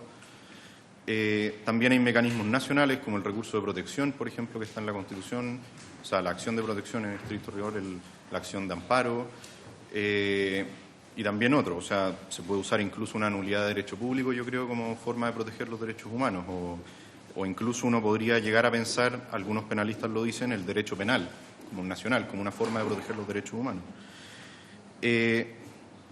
Ya, pero también internacionalmente, y desde esta perspectiva parece súper obvio también que las personas naturales sí pueden, o sea, los particulares sí pueden cometer violaciones a los derechos humanos, sí pueden perpetrar actos que constituyen violaciones a los derechos humanos. ¿Por qué? Porque lesionan los derechos inherentes de otra persona. Y es así de simple. Pero ¿qué es lo que pasa? Que eso es distinto de haber incurrido en responsabilidad internacional por violaciones a los derechos humanos. Y por eso hay un debate que ha estado presente en el ámbito público, que ha participado el profesor Hernán Corral, por ejemplo, el diputado Chalper escribió una columna sobre eso. Bueno, y lo que dicen es que los derechos humanos sí pueden ser violados por los particulares. Y hay gente ahí, todos los profesores de Derecho Internacional de los Derechos Humanos se escandalizan y dicen, no, ¿cómo es posible? Solamente los Estados violan los derechos humanos. Pero claro, eso es porque están dentro del concepto técnico de derecho humano propio del derecho internacional de los derechos humanos. Entonces, la cosa es que eso es una confusión puramente terminológica, por así decirlo. El derecho internacional de los derechos humanos es uno de los mecanismos para proteger los derechos humanos, pero no es el único. Los derechos humanos no se agotan en el derecho internacional, por así decirlo. Y luego, entonces, además de eso, el Estado puede llegar a ser responsable de violaciones a los derechos humanos cometidas por los particulares en ciertos casos, en concreto por omisión. Es decir, cuando el Estado no haya tomado las medidas frente a un hecho que constituye violación a los derechos humanos y que haya sido cometido por los particulares. El Estado tiene la obligación de garantizar el ejercicio de todos estos derechos, los derechos humanos. Y esa obligación, la doctrina dice que importa la obligación de prevenir, investigar y sancionar las violaciones a los derechos humanos. Eso es como son como las tres obligaciones más clásicas. Y otra prueba de esto mismo también, de que es necesario ver esto como un sistema más sustantivo, por así decirlo, más integrado, es que se exige en general, y así es entre otros en el sistema interamericano, que se hayan agotado los recursos internos. O sea, una de las explicaciones doctrinarias de por qué es necesario agotar los recursos internos para poder exigir responsabilidad internacional es porque los recursos internos son una de las formas de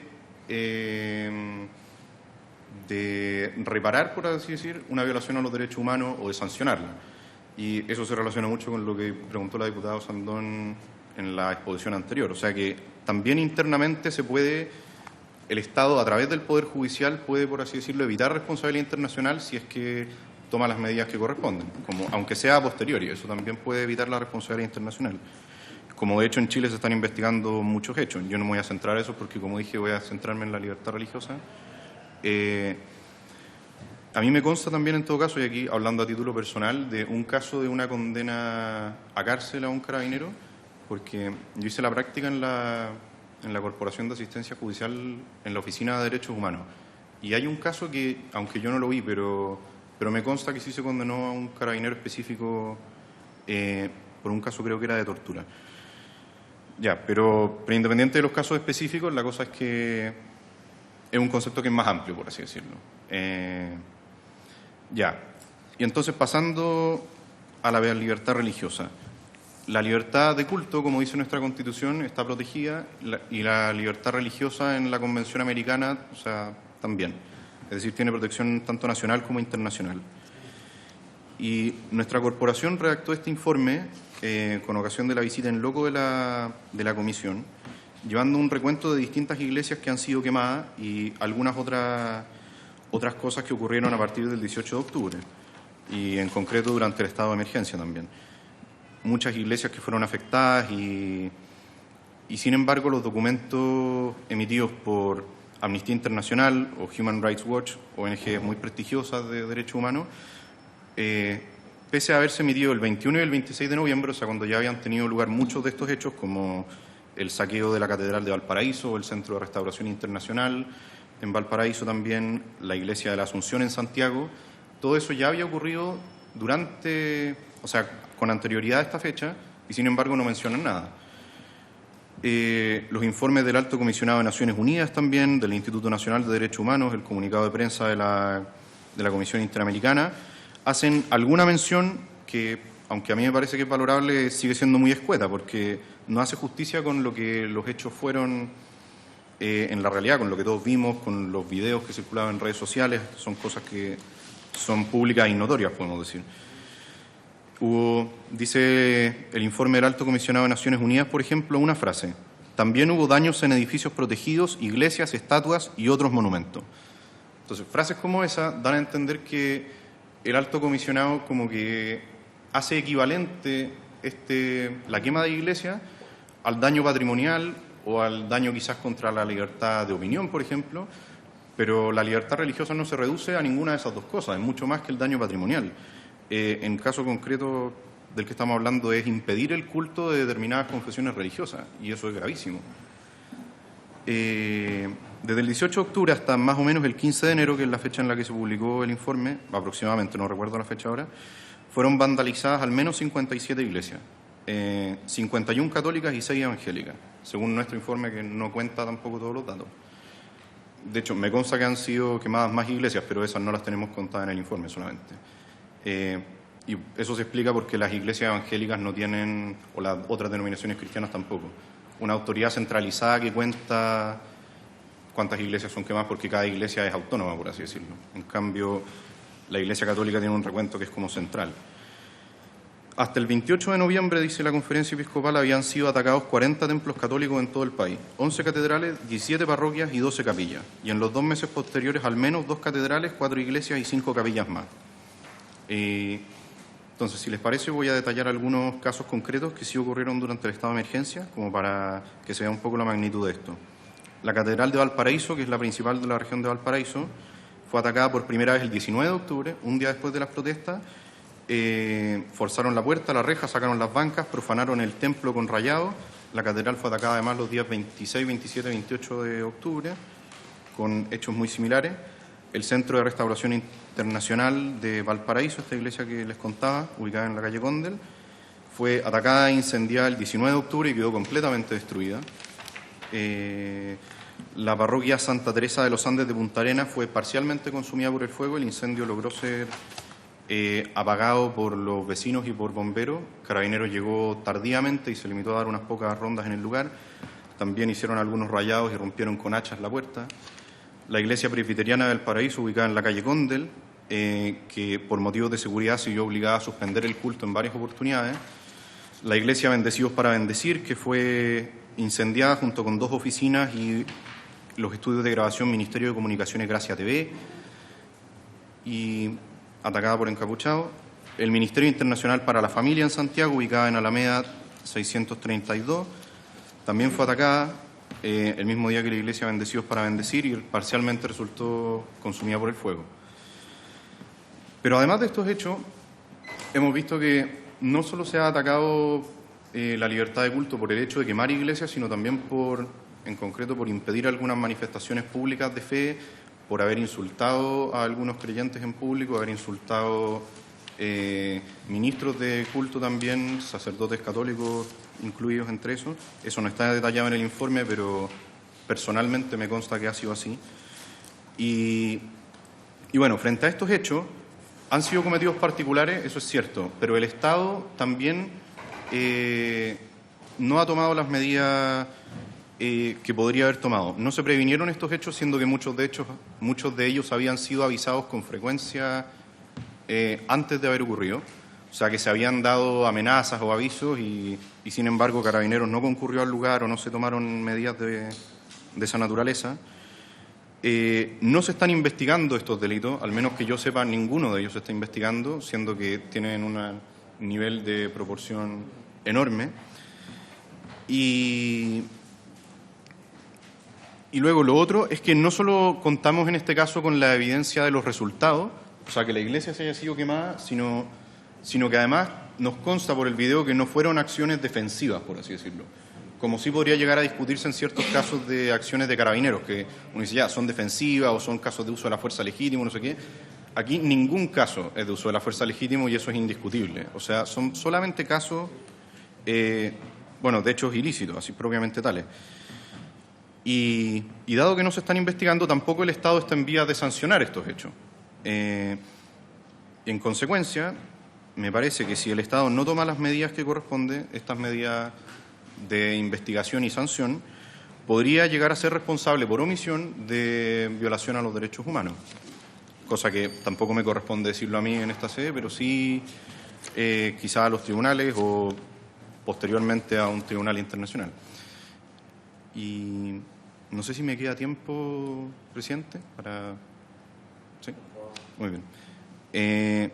Yo también quería decir algunos otros comentarios muy cortitos sobre el uso de la fuerza por parte del Estado, que yo sé que en esta comisión, sobre todo, no sé, escuchando al expositor anterior, que me pareció que fue súper riguroso, pero muchas veces en la opinión pública y también algunas personas que han expuesto en el Congreso, no me recuerdo ahora si en esta comisión en particular,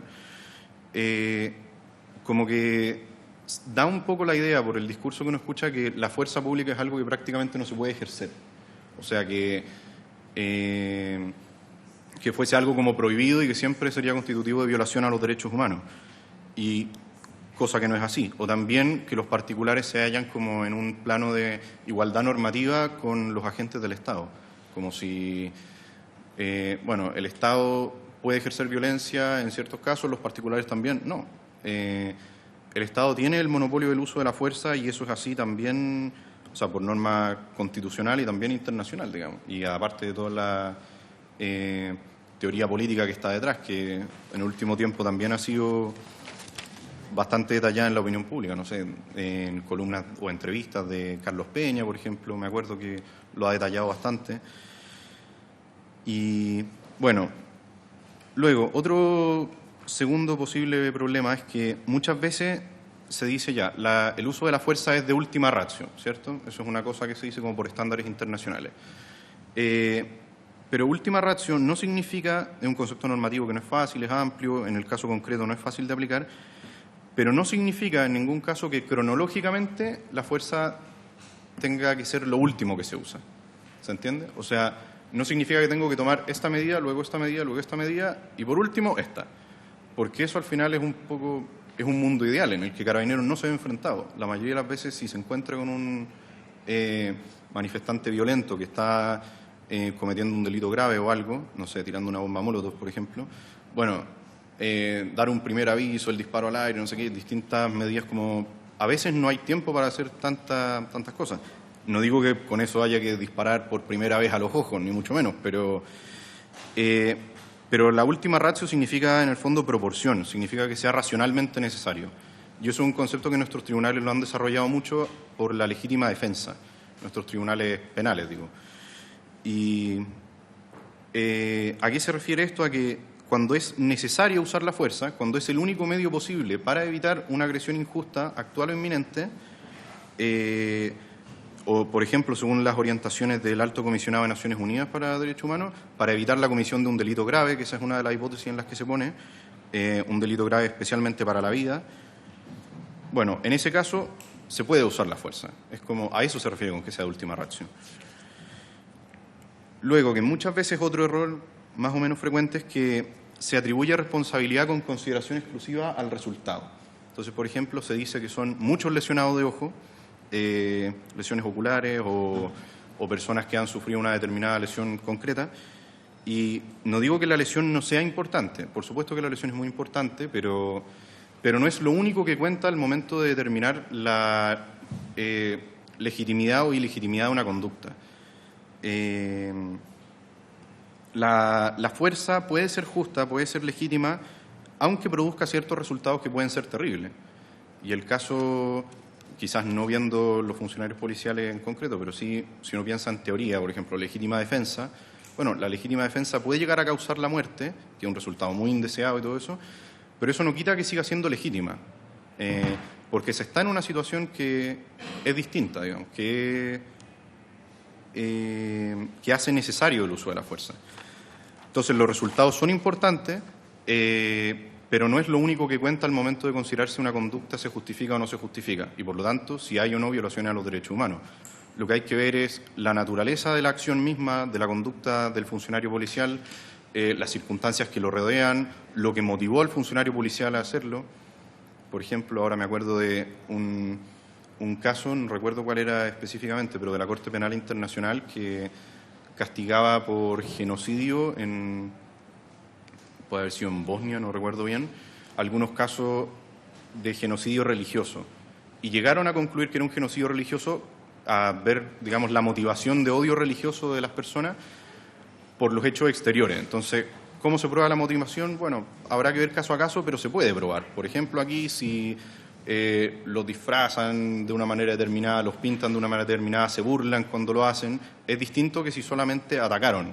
¿Me explico? O sea, la motivación también se puede conocer y las circunstancias, por supuesto que también. No es lo mismo un funcionario que ataca en el contexto de una marcha pacífica y que puede constar por video que es pacífica y todo eso, versus un funcionario que ataca en un contexto de una turba en la cual hay algunas personas que son pacíficas y algunas que no, y al funcionario a veces le es difícil distinguir o disparar con suficiente precisión.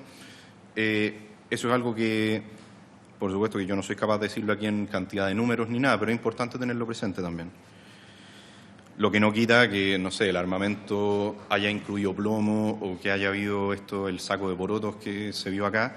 Bueno, eso es un tema que, por problemas de legalidad, digamos, puede ser gravísimo, pero no es exactamente lo mismo que cantidad de lesionados de ojo. Son cosas distintas. Luego el tema del juicio de culpabilidad con el funcionario específico, que eso también es algo que no se suele mencionar mucho, y hay una columna que se sacó alguna vez también de Joaquín García Huidobro sobre este tema, que se llama Un mundo soñado. Bueno, debe verificarse en el fondo, en el caso concreto, si al funcionario le era exigible hacer más de lo que hizo. Eso yo creo que es lo determinante. O sea, no puede pretenderse que un funcionario en circunstancias durísimas de falta de agua, de sueño, de tensión extrema, preocupación por su vida, la de sus compañeros, su familia, etcétera, actúe con la racionalidad más o menos de un espíritu puro que puede calcular con precisión dónde va a caer la bala que está disparando. O, no sé, hay un profesor, el Manual de Derecho Penal de Eduardo Novoa dice, a propósito de la proporción en la legítima defensa, pero yo creo que es más o menos aplicable, dice que ha de ser apreciada la proporcionalidad según la reacción que un sujeto razonable habría tenido en el momento mismo de la agresión y no conforme a posteriori pueda lucubrarse en la apacible tranquilidad de un gabinete. O sea, hay que ponerse un poco en los zapatos del funcionario y ver qué es lo que le era exigible en ese momento. Bueno, y con esto tampoco insisto en que no le quiero quitar importancia a los casos concretos en los que haya habido lesionados, ni que no empatice con las víctimas, ni nada.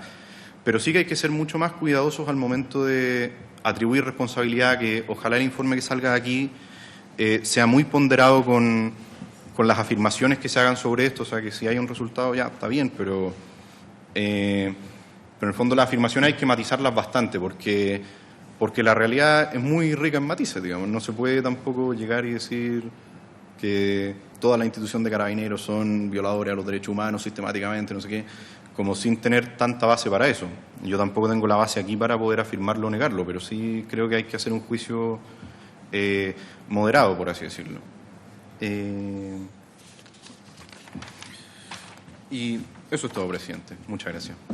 Muchas gracias, señor Arbogo.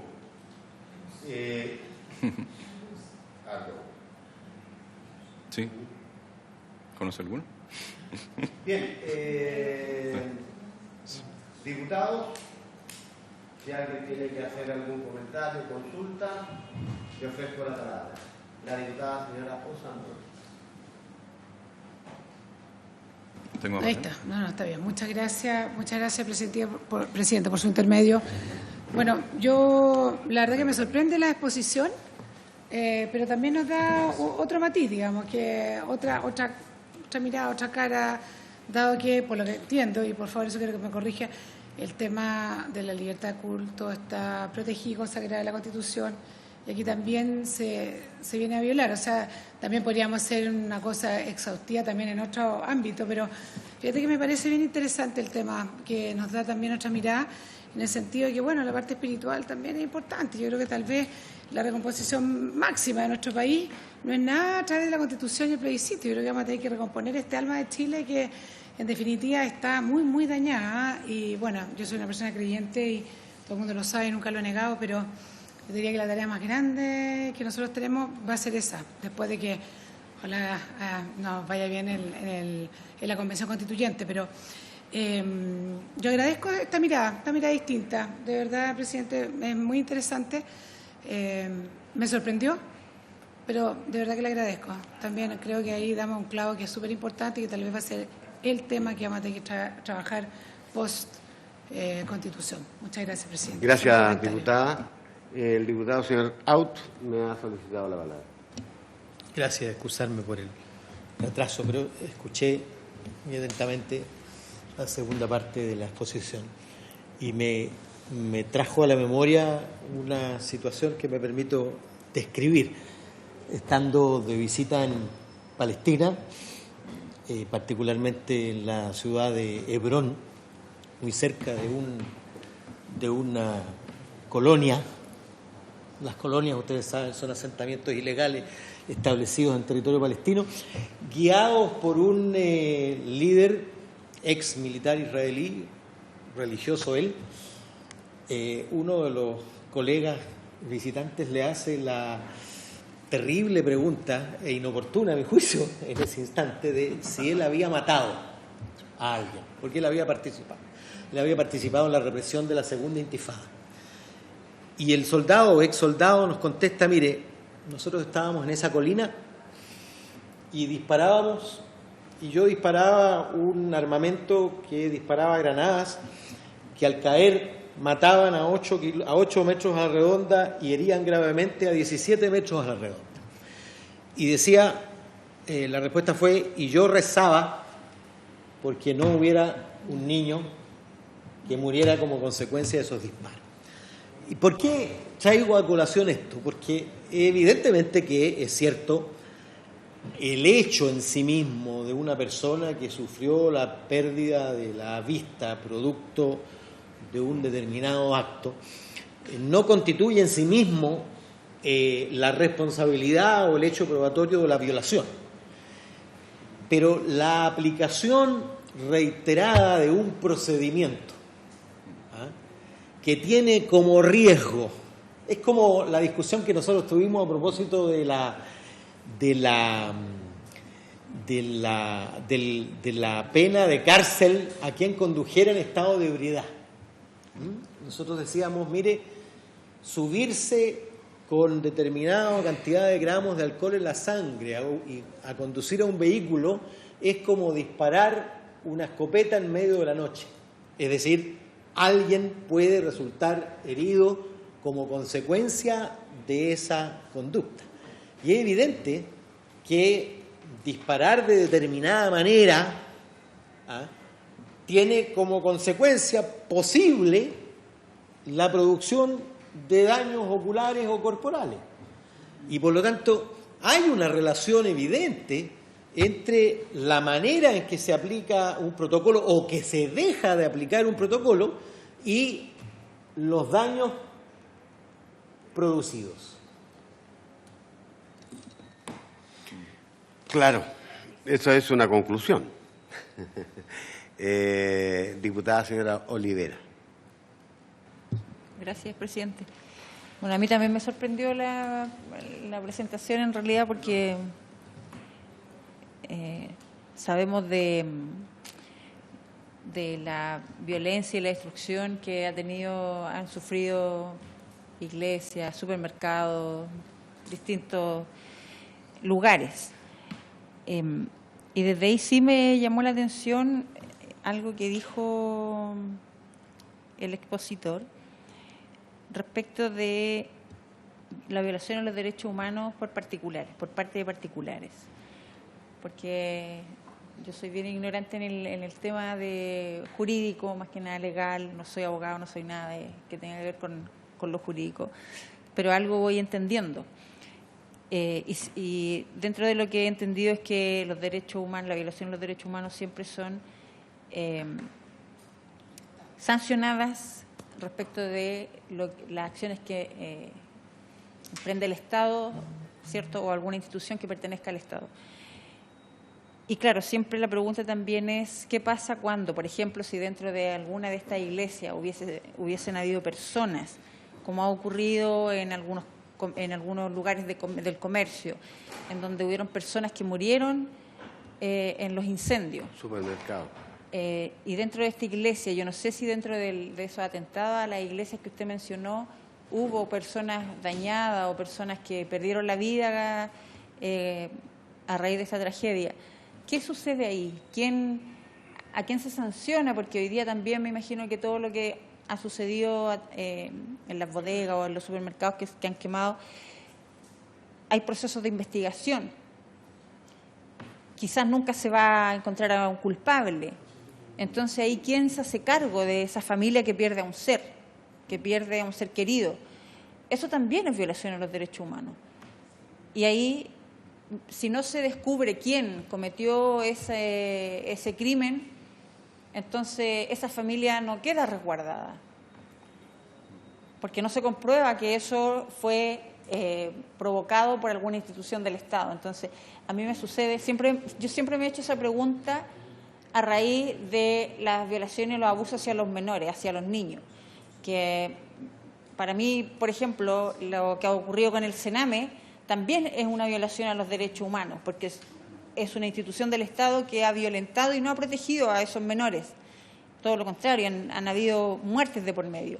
Entonces, desde ahí uno dice, ¿por qué esos niños, o si estas personas murieron en ese incendio a través de un atentado, por qué esa persona no tiene la misma característica de violación a los derechos humanos que sí tienen las personas que lamentablemente han perdido un ojo a través de un disparo que ha venido de una institución como hoy día se dice que es de Carabineros? Entonces, me gustaría si me puede profundizar un poco más en eso. Yo también quiero hacer un comentario antes de que responda, señor.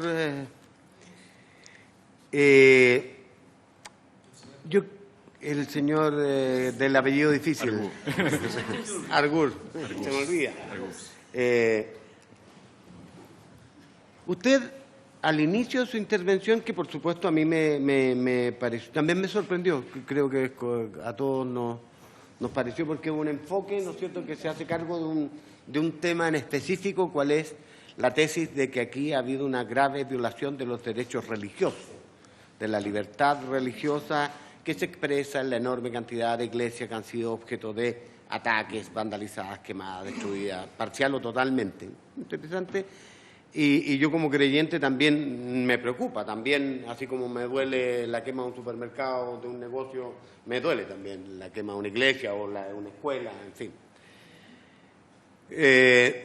Pero introdujo un elemento que a mí me parece que es importante que se haga cargo, porque en el informe que nosotros hagamos yo creo que eso que debe quedar medianamente establecido. Y esto es que hasta ahora la afirmación que comparte la mayor parte de los especialistas que han venido acá, que estamos en presencia de violación, ¿no es cierto?, grave, generalizada, no sistemática, han dicho hasta ahora, de derechos humanos, cuando como decía bien la diputada Olivera, son realizadas por el Estado o por agentes que representan a ese Estado. Que en el caso contrario, lo que usted define son, como es indeterminado quién quemó esa iglesia, y como lo que está detrás de su planteamiento es que son parte de aquellos que generan violencia en el marco de estas movilizaciones, porque esa es la tesis que yo intuye que recorre, pero aquí son civiles. En teoría también eso es bastante arriesgado. Me gustó la prudencia del abogado, ¿eh? También quiero ser prudente. Es bien arriesgado porque son gente que está encapuchada, que no llega a ser detenida, hasta que no se... Bueno, pero en el supuesto que fueran civiles, como en la mayoría. Entonces estamos en presencia de violación o sea, más bien, de la comisión de un delito que tiene para estos efectos, ¿no es cierto?, el tratamiento propio del derecho penal. En el caso de incendio se persigue incendio. En el caso, ¿no es cierto?, de asalto o lesiones se persigue eso, pero no se puede, en mi entender, que coincido con lo que ha dicho Erika, no podríamos decir que aquí hay una violación a un derecho humano. Y yo creo que ese es un tema que vamos a tener que discutir bien para dejarlo explicitado, porque como que tanto los especialistas a nivel nacional como internacional, lo aceptable es que hablamos de derechos humanos cuando este es el Estado el que está violando directa o a través de sus agentes. Eso por un lado. Y lo otro, me parece que aceptable lo que usted ha señalado, digamos que, o sea, la queja de que los informes de los organismos, tanto nacionales como internacionales, no expliciten con tanto detalle y fuerza los daños que han sufrido las iglesias, probablemente se explican por lo que acabo de señalar, porque dentro del paradigma en que ellos se mueven, ellos lo que están diciendo es que eso no constituiría violación a los derechos humanos, sino que constituiría delitos que deben ser investigados por esa línea y no necesariamente, aun cuando, por cierto, el que a alguien le quemen una iglesia efectivamente lo priva del derecho de poder ejercer esa libertad religiosa en el lugar, en la forma que cada uno de nosotros estime y crea justo y conveniente. Pienso que ese es uno de los temas centrales que nosotros vamos a tener que tener una conversación bien finita, pero tenemos harto argumento aquí que se han ido desarrollando. Don Álvaro y su equipo nos va a tener que proveer de todas las actas, ¿sí?, necesarias para que empecemos el proceso de redacción de... Ya. Diputado Brito, discúlpame, el que me hizo una señita. Presidente, por su intermedio saludar a nuestro invitado y seguramente manifestar. Yo no comparto la visión y planteamiento, pero este es el espacio donde las distintas visiones de nuestro país se tienen que encontrar, se tienen que escuchar y tienen que saber diferenciarse o también encontrar puntos en común. Y aquí yo tengo una duda. Yo tengo entendido que en el derecho internacional existe consenso en que la vulneración de los derechos humanos solamente la pueden llevar adelante agentes del Estado. Y que hay una corriente que busca ampliar esto, en donde podría ser que la titularidad de una vulneración de los derechos humanos pueda realizarse por una empresa. Pero primera vez que escucho y entiendo que hay una propuesta de ampliar esto a que sea considerada una vulneración de los derechos humanos, no cuando la titularidad lo dice ni un agente de Estado ni una empresa, sino un particular a otro particular también. ¿Es esa la propuesta que se viene a realizar? ¿O bien lo que se está planteando es la posibilidad de que agentes del Estado hayan estado detrás de los daños a las iglesias? ¿Cuál es lo que se está proponiendo? ¿Cuál es lo que se está planteando acá, presidente? Bien, ahora sí le ofrecemos la palabra. Bueno, muchas gracias por las preguntas. Don Vicente. Anoté alguna cosa para cada uno. Bueno, de lo que decía la diputada Sandoni, también lo dijo usted, presidente, como esto de ser creyente es valioso y todo eso, pero esto no se trata solamente de una cuestión subjetiva de lo que yo creo, o del, por decirlo así, del elemento espiritual, sino que es un derecho que está protegido nacional e internacionalmente. La Convención Interamericana dice que es el derecho no solo de profesar una fe, sino también divulgarla, individual o colectivamente, en público o en privado, es súper explícito. También la Constitución asegura derecho de propiedad, por ejemplo, de las iglesias. Entonces, eso me parece que es importante como tenerlo claro, porque la nuestra es una sociedad en la que no todos comparten estas cosas, pero eso no significa que exista una obligación de respetar no solo las creencias subjetivas, sino también las manifestaciones públicas exteriores de esas creencias. Al menos así se aplica en nuestro sistema jurídico. En general, en el sistema interamericano es así. Luego, respecto de lo que dijo el diputado Out, por su intermedio, presidente, también, estoy de acuerdo en que se aplica un procedimiento fijo y que eso genera ciertos problemas. O sea, sobre todo a mí lo que me provoca, causa un poco más de ruido quizá, es el caso del saco de porotos, que es algo que está como fuera de todo protocolo y que sí. Entonces, uno dice, bueno, hay un problema de legalidad que es importante. Pero también hay cosas que hay que tener en cuenta que a veces, y que no se rigen por el protocolo, por ejemplo, los casos de legítima defensa de carabineros. La legítima defensa que ampara a un carabinero cualquiera es exactamente la misma que la que ampara a cualquier otro ciudadano, o sea que puede llegar a usar la fuerza, en ciertos casos incluso letal, podríamos pensar, y no se chuta, ya, es muy fuerte y todo, pero yo haría esa distinción, no es lo mismo la legítima defensa que el restablecimiento del orden público, entonces habría que ver si en cada caso Carabineros efectivamente está yendo como a frenar la manifestación violenta, por así decirlo, de una manera que es demasiado perjudicial para los manifestantes, o no. Yo creo que yo tampoco tengo todos los elementos para decir que el protocolo no es adecuado ni nada, pero a ver, la fuerza hay que usarla también. Entonces, de alguna manera hay que definir esto y no es fácil aplicarlo en el caso concreto, pero precisamente por eso a mí me hace mucho ruido también decir que como que necesariamente hay violaciones graves, sistemáticas, no sé qué, sin haber hecho todas estas matizaciones previas al menos. O sea, es un juicio que no es sencillo, yo creo. Entonces, como la fuerza hay que usarla, en los casos en los que es necesario y grave todo eso, que habrá algunos en los que se usó mal, quizás, pero que eso corresponderá decirlo a los tribunales, no a mí, pero bueno, no sé, supongo que no le contesto la pregunta, pero en el fondo el llamado mío es un poco a matizar, yo creo que eso es lo importante, a decir algo que, una visión un poco más moderada que haga ver que el Estado sí puede usar la fuerza, en el fondo es eso. Aunque sean consecuencias terribles las que produzca, en ciertos casos las tendrá que producir, y sin que eso sea constitutivo de violación a los derechos humanos.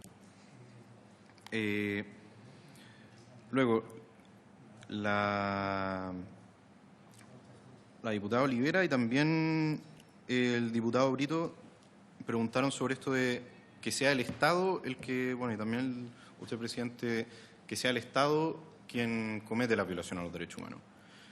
Eso yo creo que es una distinción que es casi terminológica, porque los que lo dicen son los profesores de Derecho Internacional de los Derechos Humanos, que están hablando del Derecho Internacional de los Derechos Humanos. Y dentro de ese sistema solamente se puede hacer exigible la responsabilidad internacional por violaciones a los derechos humanos al Estado.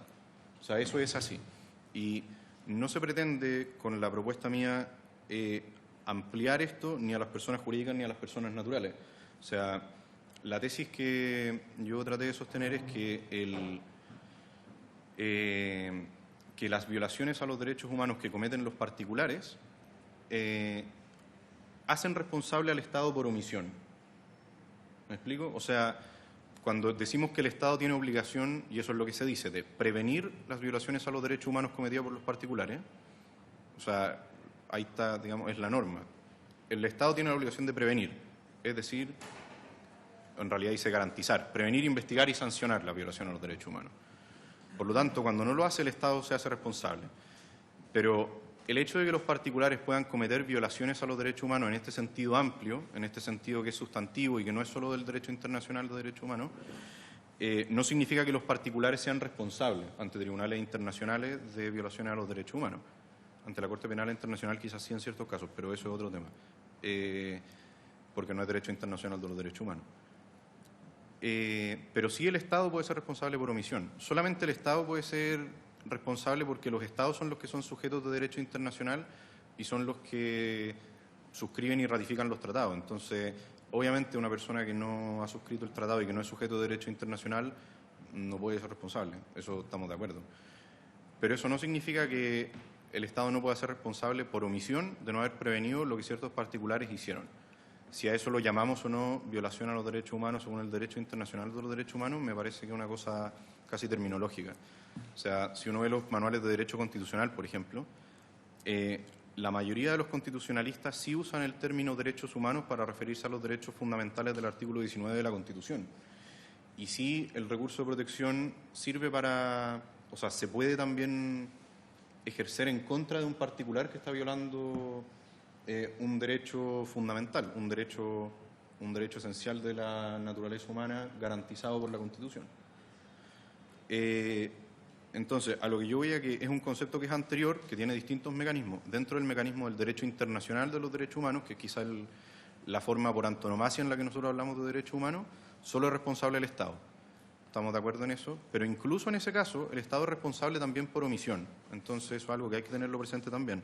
No es solo por lo que los funcionarios del Estado hacen, sino también por lo que el Estado debía hacer, en el fondo, para evitar estas violaciones. La responsabilidad del Estado por falta de servicio, eso es derecho administrativo, y yo tampoco entiendo mucho de... O sea, digo, tuve derecho administrativo, pero no soy experto en ese tema, no conozco jurisprudencia ni nada, entonces no...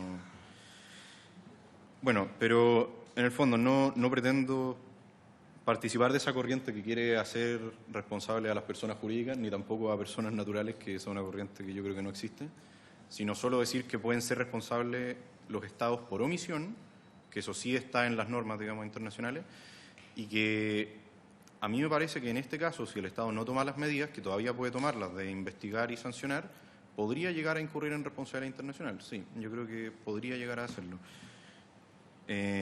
Por omisión. Pero entonces insisto en que es una cuestión terminológica solamente. O sea, no estoy diciendo que... O sea, estoy aludiendo a un concepto de derechos humanos que es sustantivo, que no es solo lo que está en los tratados internacionales, sino aquello a lo que los tratados se refieren en los preámbulos, o sea, los derechos esenciales de la persona humana. Y ese concepto que es sustantivo es lo que protegen los tratados internacionales de derechos humanos respecto de los Estados y también las constituciones, incluso respecto de particulares. No sé si habrá quedado más claro, quizá. Muchas gracias, Vicente. Bien, solo a título de comentario, agradeciendo mucho su presencia y su exposición. Es importante porque a ustedes les debe pasar, y a mí también, los que saben que estamos en esta comisión me preguntan, es importante afirmarlo. Oiga, me dice, pero ¿y los carabineros no tienen derechos humanos? ¿O los militares no tienen derechos humanos? Espero que haya quedado claro que todos nosotros aquí afirmamos que tienen derechos, absolutamente, a su integridad física, ¿no es cierto?, a que se respete su integridad física, a que se respete su vida, etcétera, etcétera, etcétera. Lo que pasa es que hay una diferencia que no es solo terminológica, sino que conceptual, que vamos a entender por violación a los derechos humanos.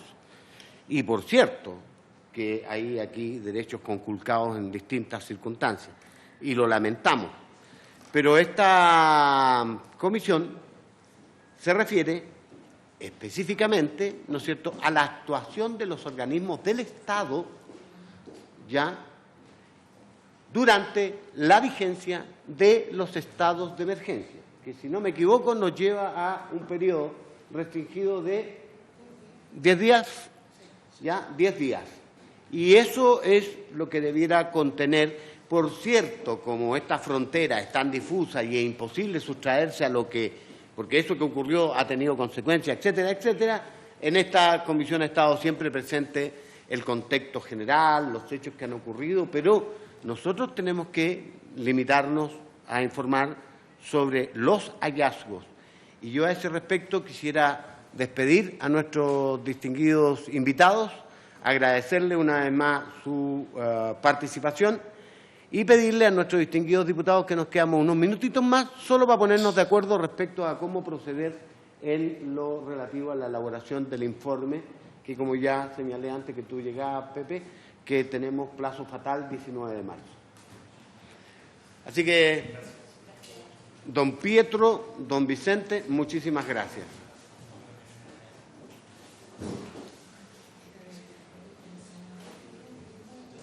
Presidente, tiene que haber una base, una base de... Sí.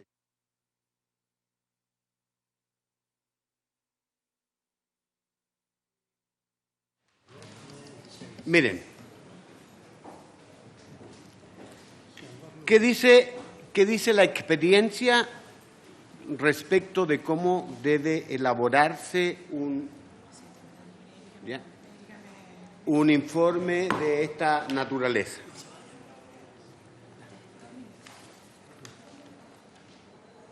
Que normalmente hay un conjunto de hechos objetivos que ocurrieron acá, que son la presencia de X número de invitados que tuvieron posiciones, posturas, informaciones que debiera ser, ¿no es cierto?, descrita objetivamente a partir de lo que la Secretaría ha ido registrando.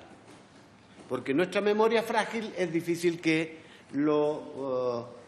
la tenga, ¿no es cierto?, con rigurosidad. Desde allí, en mi opinión, debiera definirse una descripción lo más objetiva posible de lo que ocurrió, quienes vinieron, con qué objeto, las preguntas, etcétera, etcétera, etcétera. Y después hay un conjunto de consideraciones, creo yo, que hay que hacer para finalmente, o no finalmente, para luego establecer algunas conclusiones o hallazgos a los que nosotros, por ejemplo, no creo pecar de si digo que lo que hemos visto es que en estos 10 días efectivamente hubo graves y numerosas violaciones a los derechos de las personas que se manifestaban, por ejemplo. Esto es casi un hecho, un hilo conductor en todas las... Bien, y luego de aquello habría que haber, no sé, cómo lo estructuramos, algunos considerando, conclusiones, y yo siempre creo que es importante recomendaciones, porque si ese es como el producto o el aporte más importante de una comisión investigadora como la nuestra. Yo en las que he participado siempre hemos tenido. Ahora, hacerlo en colectivo eso es una tarea prácticamente imposible. Entonces lo que conviene es delegar a nuestros, o a un petit comité, como diría, un pequeño grupo de diputados representativos de las distintas sensibilidades que hay acá en la comisión, que apoyados con nuestros asesores hagan un primer borrador de conclusiones, que posteriormente nosotros tengamos un par de días para mirarlo, sentarnos, juntarnos, pedir modificaciones, introducir algo, para tenerlo al 19, eso consensual. Ahí están representativos ustedes cuatro. Sí, es apenas una sugerencia de cómo podríamos abordar. A mí me parece razonable y correcto el planteamiento, es decir, los antecedentes objetivos de lo ocurrido en esta comisión, algunas constataciones generales, conclusiones y algunas sugerencias de acción. Me parece que el presidente debiera presidir ese comité y escoger a una persona de la oposición y una persona del oficialismo e intentar concordar un documento para proponerlo tan pronto como sea posible vía WhatsApp o mail, esperar sugerencias y luego cerrar en una sesión cercana a la fecha de entrega. Pero yo le entregaría la responsabilidad al presidente. Ya, el señor secretario quiere decir algo. Concordando con lo que dice el diputado Aut, yo sugiero, porque la pequeña comisión, o sea, la comisión que van a formar ustedes, va a elaborar una base de conclusiones, o de borrador de conclusiones y proposiciones. Yo no lo dejaría la última sesión hasta el final. O sea, lo ideal es reunirnos un poquito antes, porque yo sé que una semana antes, porque viene la sesión de la próxima semana es 9 y después viene la del 16. No queda tanto tiempo y el tiempo pasa volando. Ok. No sé. Déjeme junto con ello, vamos a ver cómo operativizamos el tema. Perfecto. Ya, pero yo entonces haría la pregunta al revés. ¿Quiénes de ustedes, de los presentes, está interesado en participar de esta comisión que intente, ¿no es cierto?, este producto? ¿Sí? Presidente, que entendiendo la propuesta metodológica sería considerar primero afirmaciones que los invitados y las invitadas realizaron acá citándolo. ¿Sí? Por ejemplo, el Instituto Nacional de Derechos Humanos constató tanto, el Colegio Médico constató tanto. Afirmaciones, cosas que me imagino que ningún integrante de la comisión se va a oponer porque fue algo que se dijo con nombre, fecha, fuente. Claro, afirmaciones. Luego vienen las conclusiones y las recomendaciones, que eso ya establecen ciertos juicios políticos en torno a, por ejemplo, poder decir, a raíz de estos hechos, a juicio de la comisión, se vulneraron gravemente los derechos humanos de forma generalizada o no, sistemática o no, y las recomendaciones. Para esos dos últimos, nosotros, encantados, podemos proponer hacer una propuesta con nuestro equipo en torno a conclusiones y recomendaciones que esperamos que se puedan fusionar o se puedan acoger junto con la de otras parlamentarios y parlamentarias para idealmente poder tener un informe unitario, y en caso de que no, bueno, ahí habrá una votación de mayoría y minoría. Si en los hechos lo que va a acontecer es lo siguiente. Tú, yo, Erika, todos tenemos trabajo, ¿no es cierto?, de sesiones generales y comisiones. De manera que vamos a tener que necesariamente, y se los ruego, que coloquen a disposición a sus equipos de asesores, como voy a hacer yo, a fin de que ellos le dediquen, ojalá, dedicación exclusiva en los próximos días a la elaboración. Y nosotros le vamos haciendo un seguimiento, ¿no es cierto?, que se ocupe de las cuestiones más cualitativas ahí, para llegar al momento de tener algún producto que vamos a socializar entre todos a fin de que eso intente representar y ojalá tenga el acuerdo de todos, ¿no es cierto?, y no nos... Presidente, eso puede avanzar en paralelo junto con lo que me imagino que el equipo de la Secretaría va a realizar, que es una recapitulación de las afirmaciones realizadas acá, y si eso está, cuando dé un borrador, si también nos lo pueden enviar, porque es útil, es decir, en función de lo que se dijo en esta instancia, y esta instancia, de acuerdo al derecho internacional, la Comisión concluye que se violaron o no los derechos humanos de manera generalizada. Diputado, la Comisión, o sea, la Secretaría hace un resumen, sin emitir juicios de valor, lo que estima más, lo más principal y relevante de lo que habló cada invitado. Eso es. Yo no me voy a... y eso yo se lo voy a mandar lo antes posible, porque estamos haciendo un resumen. A ver, pero ¿qué es lo que es lo antes posible? Yo tengo resumido hasta la sesión pasada, esto no lo tengo resumido. Ah, pero entonces lo podemos tener en el próximo... Quizás mañana o el miércoles ya, más tardar. Ok, le pedimos que ojalá lo tengamos el miércoles, porque dado que falta esta sesión solamente, porque ese es un insumo vital para que la gente pueda hacer el trabajo. Erika. Presidente, yo he participado en otras comisiones investigadoras también. De hecho, ahora estoy terminando una que presido y estamos precisamente revisando el informe final. Y la experiencia que he tenido, por lo menos, es que los diputados, cuando se ponen de acuerdo para enviar cada uno sus propuestas o sus observaciones, la verdad es que casi nadie las cumple. Entonces, me preocupa eso. Yo tuve que hacer el informe ahora, el nuestro, de la comisión que presido, y la verdad es que mandé el informe con harto tiempo de anticipación para que lo revisaran y mandaran sus observaciones, y nadie lo hizo. Entonces, y de hecho llegaron 2 diputados solamente con observaciones que las tuvimos que revisar de manera personal. Entonces, no sé, me preocupa que de repente...